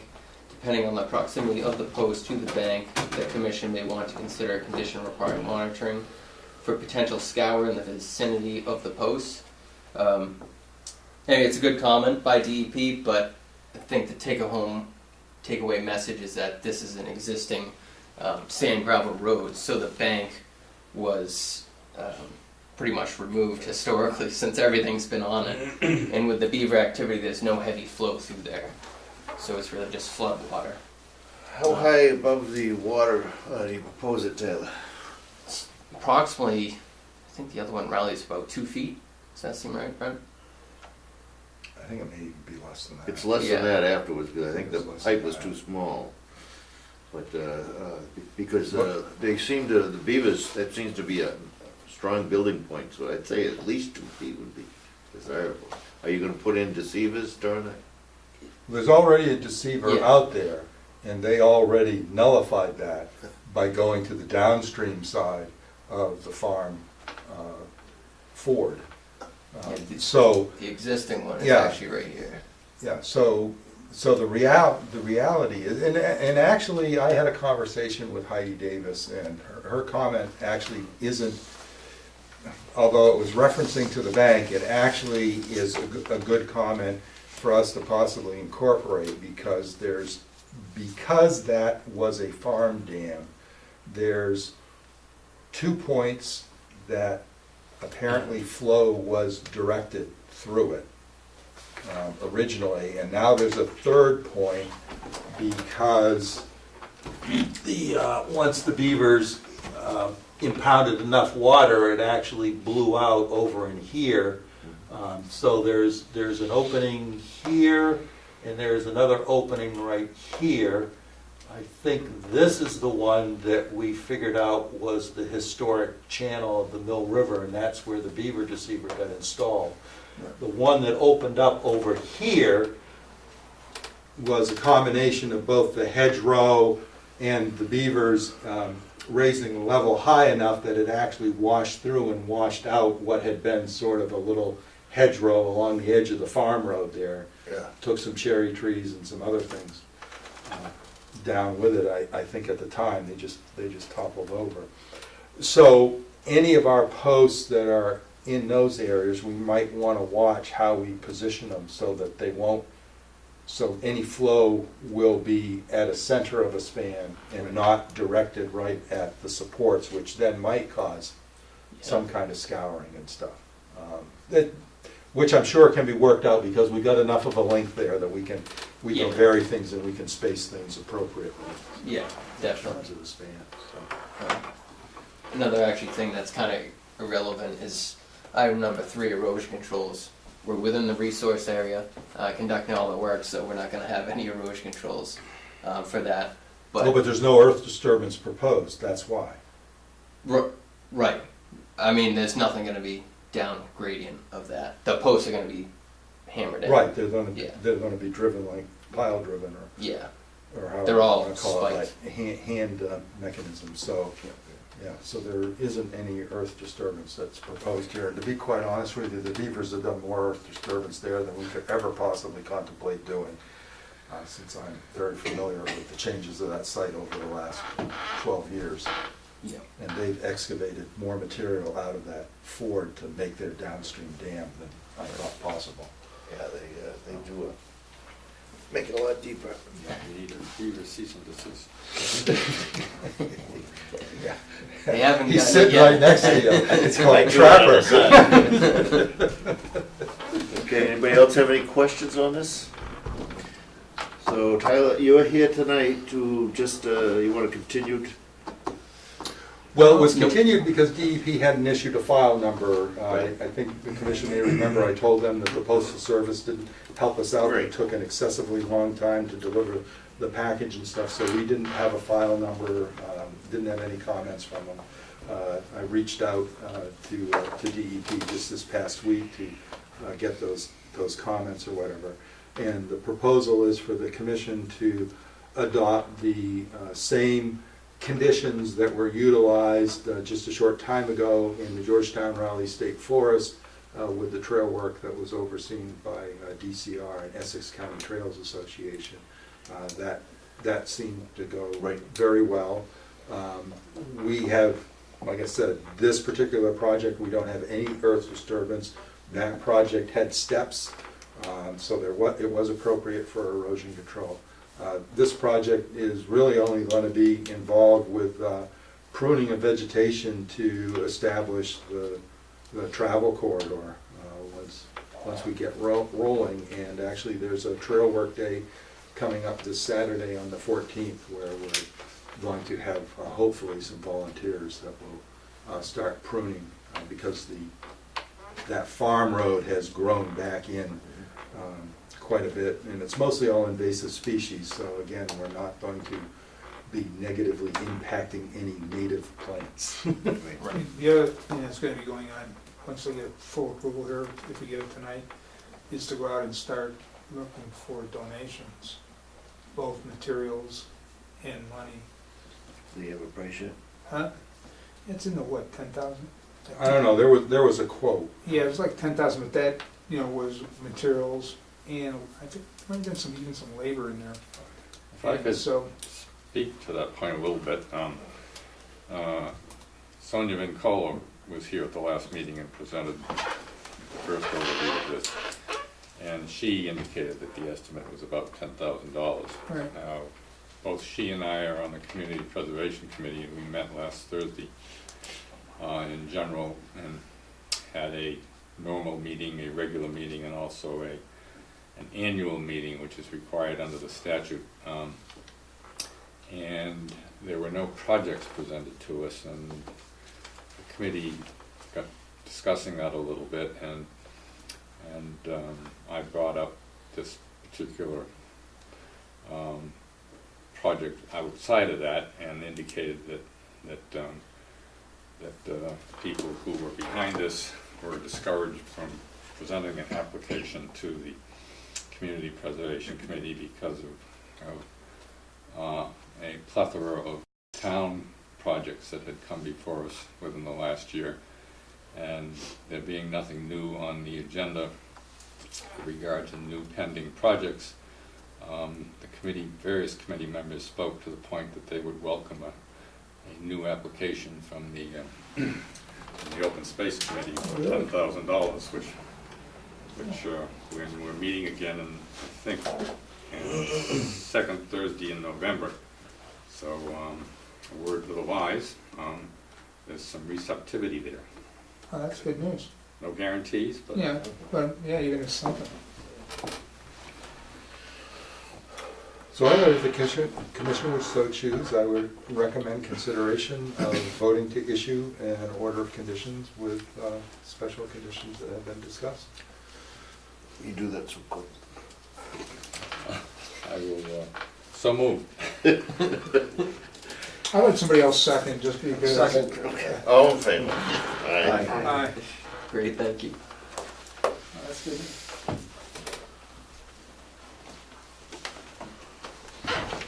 Yes, thank you. It doesn't seem like that much money for, For doing that. Comes Oh, down. they're counting on volunteer work. yeah, I suppose. And Sonia said that she. So what do you have to come up with, Look for that. what are we gonna be waiting for on this, anything? No. Approved. Oh, we're not No. waiting for anything on this, we've got what we need. Perfect.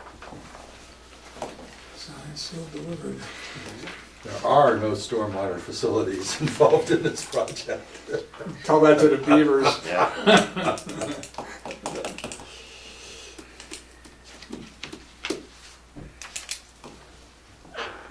They only have to worry about floodwaters.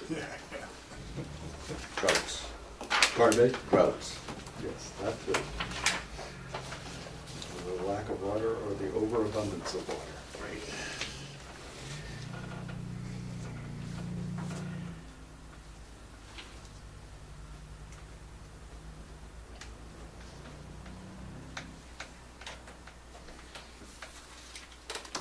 It is funny, I've got such a series of pictures of down in that area. As well as the last time, before the beavers did their damming activity on the downstream side of the ford, we had had one other period of low water. And I found all sorts of tires. Oh, they dig stuff up. That had been Granite, washed. bottles, everything. Well, I actually think it has something to do with quote unquote the car salvage activity. Yes. Like, it's Obviously, goes on tires came from upstream. someplace. I think there may have been some flood that carried down a bunch of their loose parts. Yeah. All right, that brings us to our next item, which is an extension request. Actually, may I make a request? Certainly may. The Weirs Okay, are present this evening. then why don't we jump right to that? Do you move up their item? Want me to just read this? Yes, please. This is an enforcement order at 142 Leslie Road, map 7, parcel 19, lot 1, Eugene F. Weir, cutting, clearing, grading, altering, and placement of fill or filling in the 100-foot buffer zone to the bordering vegetated wetland of BVW.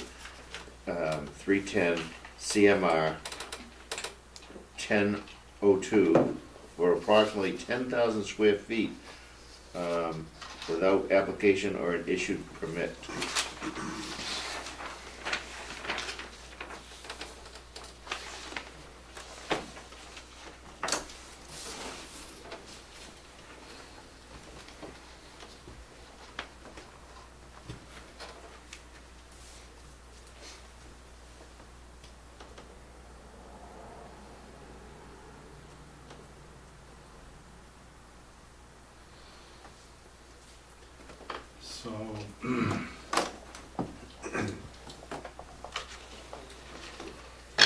So I met Gene and Joan on the property yesterday. Gene had hired wetland scientist Michael Seecamp of Seecamp Environmental, who had performed flagging, and I believe I verified for the commission at the last meeting that the flagging of the bordering vegetated wetlands had been accomplished.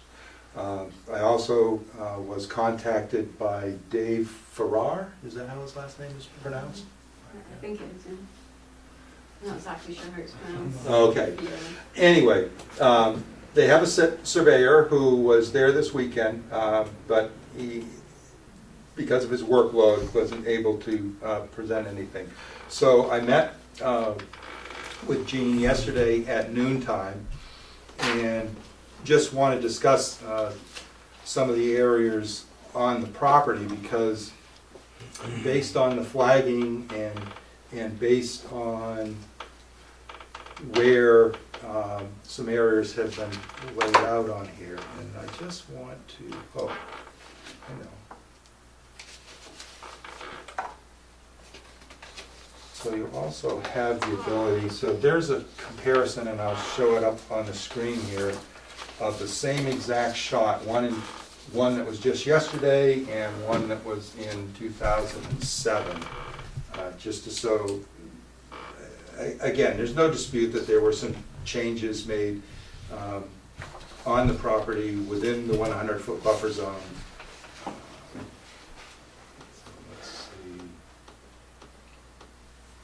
Yeah, so this is a 2007 picture in what would normally be referred to as the front of the house, but the front door centered in the dwelling doesn't actually it looks in a southerly direction, which is kind of a 45-degree angle away from Leslie Road. So just returning to that area. So in order for Mr. Weir to get around to the other side of his house, he wanted to put a gravel drive and has put a gravel drive through there, and wants to put a couple retaining walls or landscape walls. I guess they wouldn't actually be retaining, they'd be landscape. So the first area that we identified on the site visit where some of his improvement activity, his desire to construct some stone walls and put this drive in,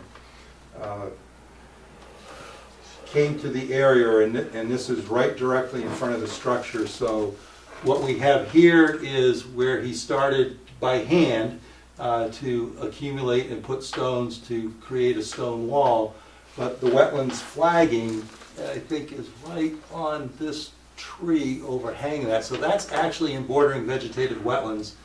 And one season his vehicle slipped in there and started sinking down into the very soft soils, because that's usually what wetlands have, is very soft, organic, saturated soils. So in the site visit, you can see I've got my tape measure out there. In the site visit, what we did is we determined that it is possible to leave 1.5 feet for construction of whatever type of block, landscape wall or whatever, and that 12 feet would be available for the passage of vehicles or trailers, which is the normal width of a driveway, and that then the stone wall that he'd started to build in the bordering vegetated wetlands could be relocated, if the commission is amenable to this, could be relocated over to sort of where the edge of these wooden timbers that are located at the time. That would allow the creation or the restoration of a 13-foot no-cut, no-disturbance area. That's the best we can do based on where the wetlands are delineated at that point. If the commission is amenable to allowing him to do that, he'll relocate where he's building the stone wall and get that moved out. And again, this stuff can be marked on the ground prior to it being implemented, so we're just taking measurements at this point in time just to see if this is the course of action that the commission would be comfortable with Mr. Weir taking. You'd be fine with that? Of course. Yeah, he's concerned and wants to preserve that ability to get to the rear of his house. And, it seems like a very reasonable request to be able to get around to that side of the dwelling. Yeah. So the next, I would have no problem with that one. So going back to that former picture, that stone wall will be taken down. It'd be moved. Yeah. he started hand placing them, so it would just be Roll leapfrogged them. back. over to near where the timbers are. I'm not gonna bring my machine, bring any machine in, I'm gonna do it by hand. Okay. There's one area where he previously sunk in. That was the only area that I would make the recommendation that be regraded and just flattened out. And I think if things are left alone, the vegetation is going to reclaim the area. Now this is an area, let's see, did I have an overall view?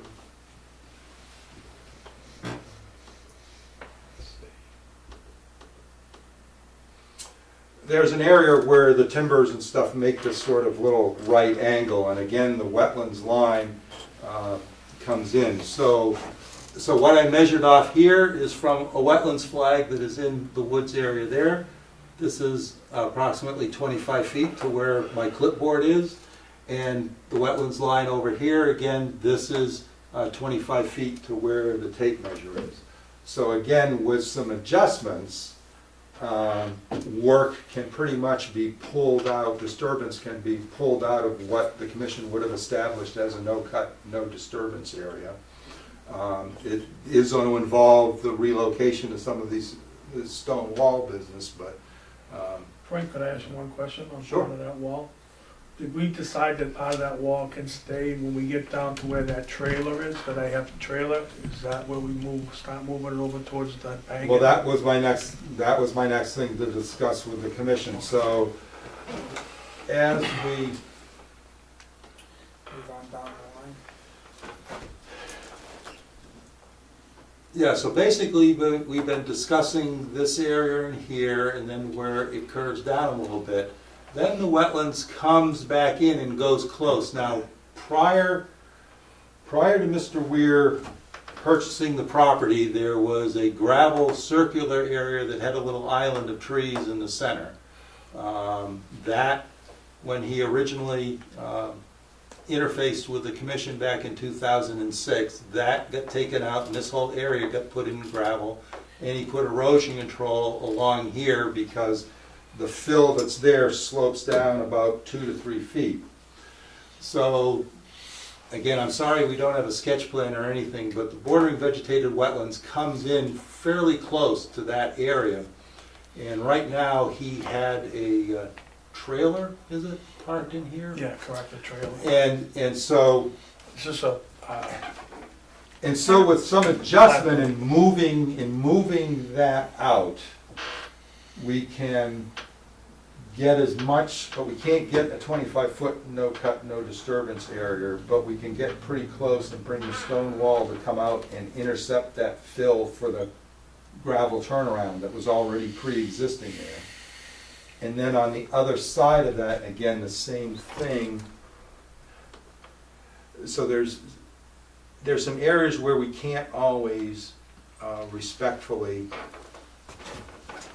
we head in towards this large pine tree. This is part of an area that he wants the stone wall to go down in. So the flagged bordering vegetated wetlands is in here. So there's another tight spot there, but part of it has to do with the prior development of the property. So it's not necessarily of Mr. Weir's creating. But I think it would pretty much allow him to engage in the improvement activities that he wants to engage in, but it would achieve as much respectful distance as can be garnered based on the prior siting of this turnaround area and the development of the house. And I've got one more picture, I think. No, maybe not. Where'd it go? No, I guess I missed it. No, I missed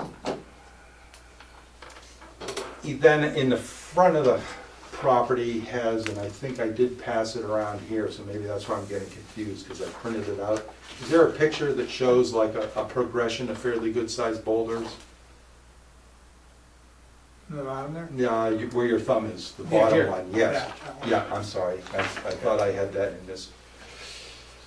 That goes off into the woods towards the next property down the street from them, and it has way more than 25 feet as a quote-unquote no disturbance area.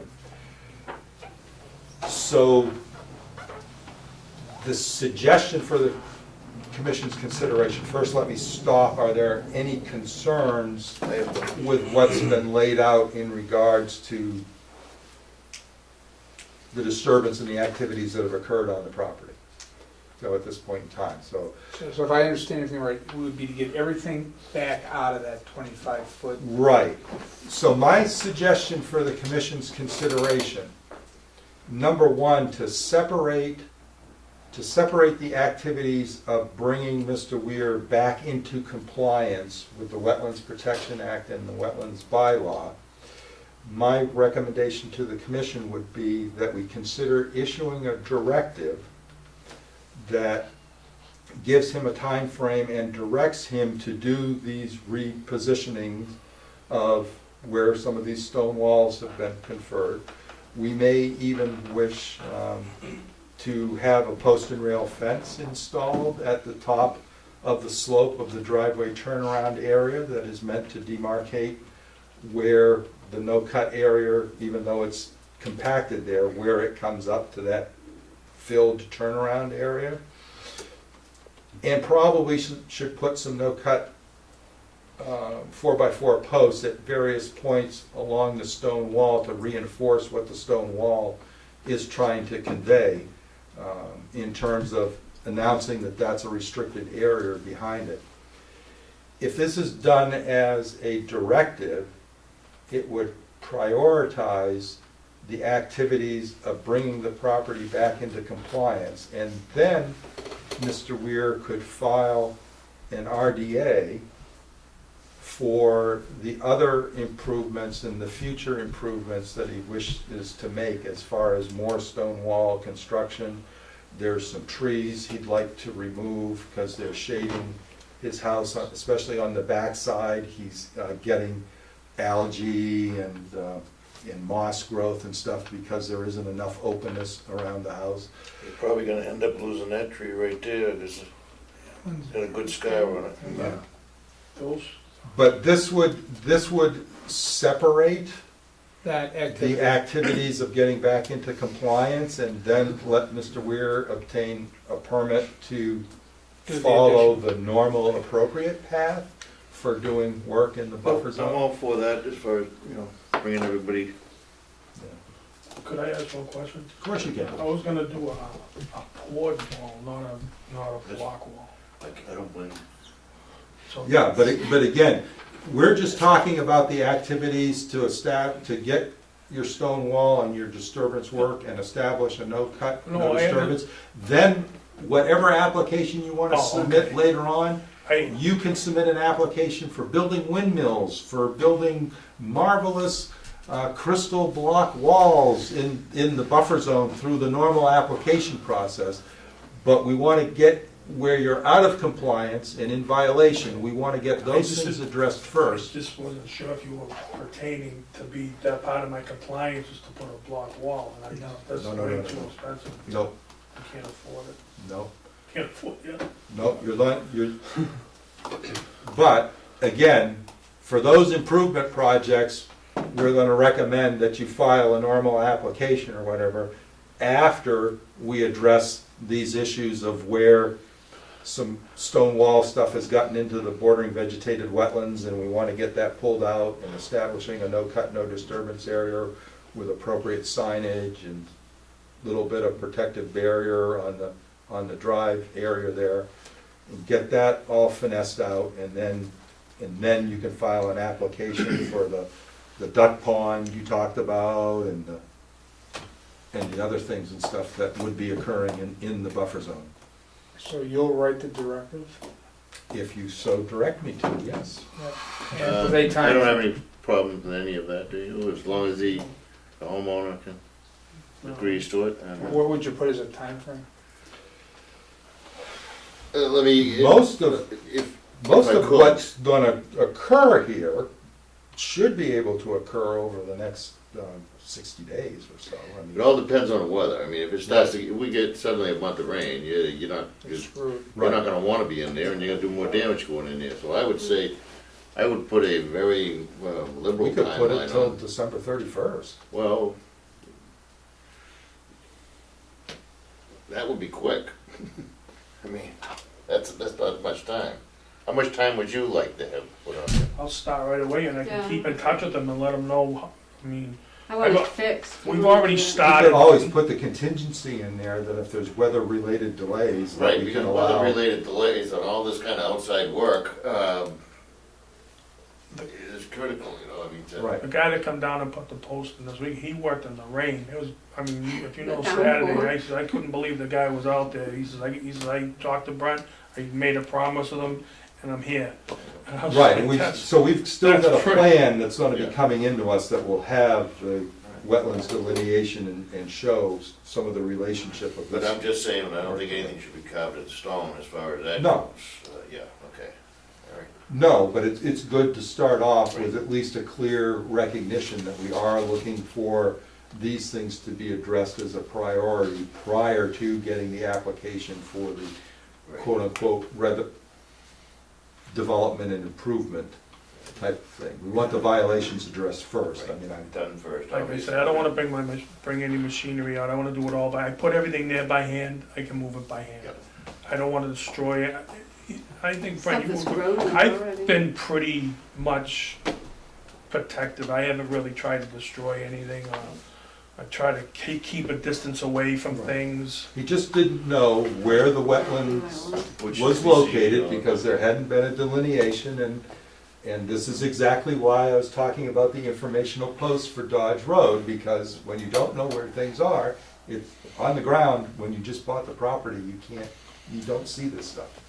So would you, if you were to write a record that said, within 60 days, with the idea then that you would review it within 60 days to see if they made the appropriate adjustments? Oh, I'm gonna be And if- more hands-on that, on this than that, because Mr. Weir needs some assistance. We need to go out and actually stake out where these things are going to be repositioned to. Oh, you will? So there's a real clear understanding, so he's got some guidance. Again, the lack of guidance Got you there. helped get this into the extent that it was. And so with a little hands-on stuff of staking some things and marking some things out, and hopefully the plan that's submitted will be able to draw and mark out some things on there. I think we can get it pretty much laid out so he will know exactly where to relocate stone walls and stuff too. I mean, again, this is, Yeah. if the commission is willing to have me participate to that level, I'm willing to extend myself to try and help Mr. Weir, because he's got a fairly large area of disturbance, and I truly think that with a little guidance and direction, that he'll be able to rectify the situation. Yeah, I'm fine with that. And we always put a provision that if things aren't done and addressed appropriately, that the commission has the ability to assess fining on that. That's always written into all of our directives, so there's both the carrot and the stick approach there is in the directive, but that also makes the commission more quote-unquote in control of focusing the activities so that they address the violations right off. So should we make a motion to, Vote to issue a directive as discussed, and to entertain at a future date, once the violations are rectified, submittal of a further application for development activities on Mr. Weir's parcel as he so chooses. do I hear such a motion? So moved. Second? Second. All in favor? Aye. Thank you. Thank you.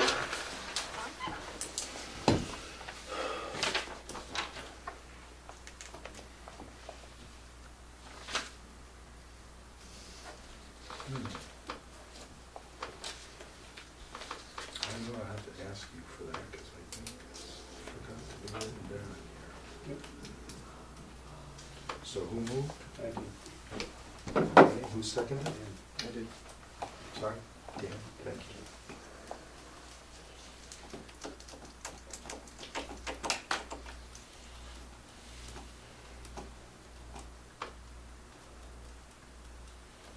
All set, nothing to sign on this one. We've already issued the enforcement. Already approved it. Yep, already approved and ratified. So as I can start moving that wall out towards the road? Wait till I get you something in writing. Oh. Thought that's okay. Sorry. And get out and mark out some areas so we're all clear on exactly where things are getting relocated to. And Sorry, as long as we move forward, make Yep. everybody happy. Okay. Okay. Shall we return to our regularly scheduled Which program? was the extension request? Thank you.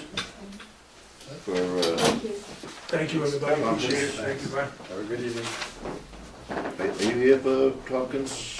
I'm here for return to Oh, compliance. yeah, why don't we do the return to compliance? Cool.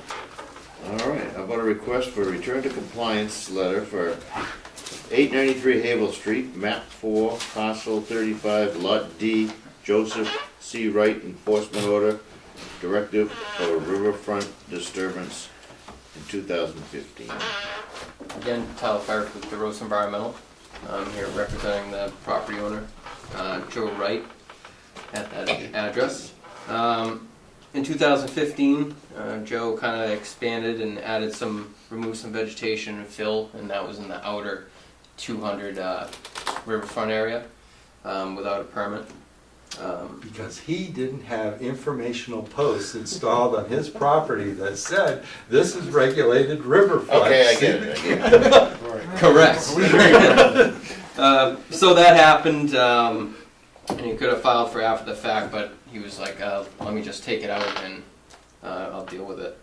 So we ended up pulling out all the fill he put in there. We seeded the whole area. He didn't strip the organics, so all the organics were there, so we reseeded it.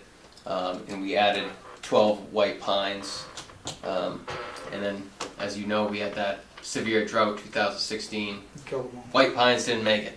So we waited to that fall and we planted the white pines. They're all doing well. The herbaceous layer is taken off, and we have other natives like sweet fern popping up in there. So the area's restored, is doing well. And we even left some of the dead pines for wildlife habitat to have large woody debris for various fungi and other detritivores to munch on to their heart's content. Yes, Yeah. detritivores, yep. So on that note, we're requesting a return to compliance. And you've obviously been there and I've agreed to been that? there and did a confirming site visit, and yes, things are great, and this is just exactly what we like to see have occur with property owners who inadvertently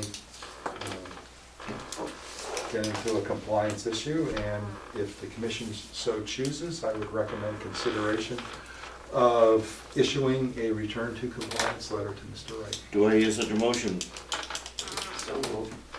Second? Second. All in favor? Aye. Great, thank you. Thank you.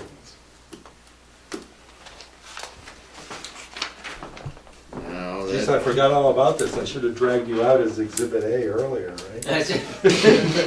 You could have.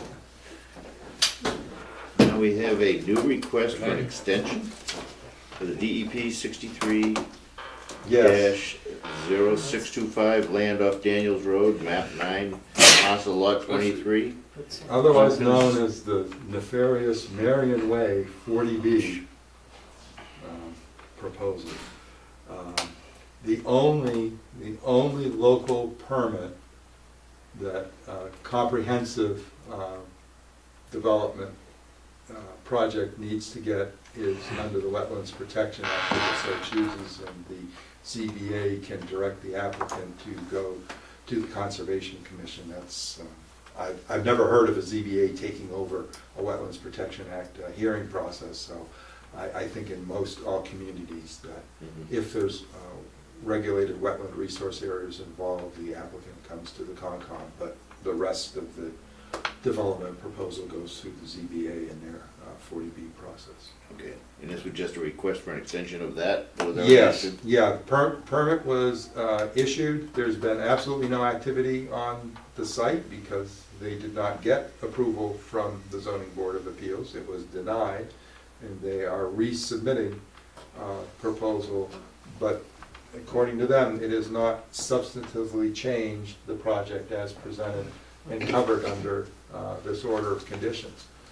So I've reviewed the order of conditions. It was issued in 2013. Our regulatory standards have not changed, and so therefore the conditions that are attached to the permit seem to be appropriate and up to date. The Conservation Commission also had a third-party review of his stormwater submittal, since he wasn't going through a planning board process, and I think it was Horsley and Witten, I think, who we hired to review the stormwater for this particular project, which did result in some. It resulted in some design modifications or whatever, but the stormwater management of this proposal has also been reviewed through a third-party review. So what are you extending it for, like a certain period of time? He's requested 3 years. Basically have to do that under the state statutes, right? Oh, yeah, this is, Wetlands Protection Act, not bylaw. All right, do I hear such a motion? So move. Second? Second. All in favor? Aye. Why did the ZBA deny it? Do you remember? What was the reason for it?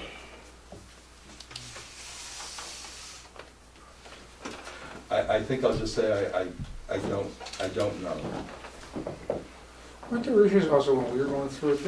I thought I sat on this time when we were going through this. Isn't there water flowing into the neighbor's No. yard? Oh, Their well, driveway? There was an issue with water flowing into- Originally, he had a basin at the frontage where Daniels Road is, and he proposed the basin to discharge down over The into the neighbors- abutting property, go right across the guys- front part of their driveway. That's what I thought. So Yeah, it this was- is the same thing now? Yes, I yes, recall. yes, you've got a good memory. Is that the basis for the ZBA's? I don't believe so. No, it there changed was that. some. That got changed. I mean, that was in that jurisdiction. Do I hear a motion to adjourn? No, not yet, Not yet. Let me get you the, Yeah, you probably would. I would have done He didn't that. hear it, Nice but we try. can hang it that way. Let me get you the piece of paperwork to sign. Then And we, I believe we can adjourn. I think we've covered all the agenda items, haven't we? yes, we have. Yep. Oh, done. A little bit behind, but better than I No, thought. not really. Oh, not too bad. Not bad at all. I was trying to impress the select. Well done. They made tabby for something. Set on that. yep, we're good. Oh, did we adjourn? Who moved and seconded? I asked for a motion to adjourn. And that's as far as we got. That's probably got. Do I hear a motion to So moved. second? Second. All in favor? Aye. Aye.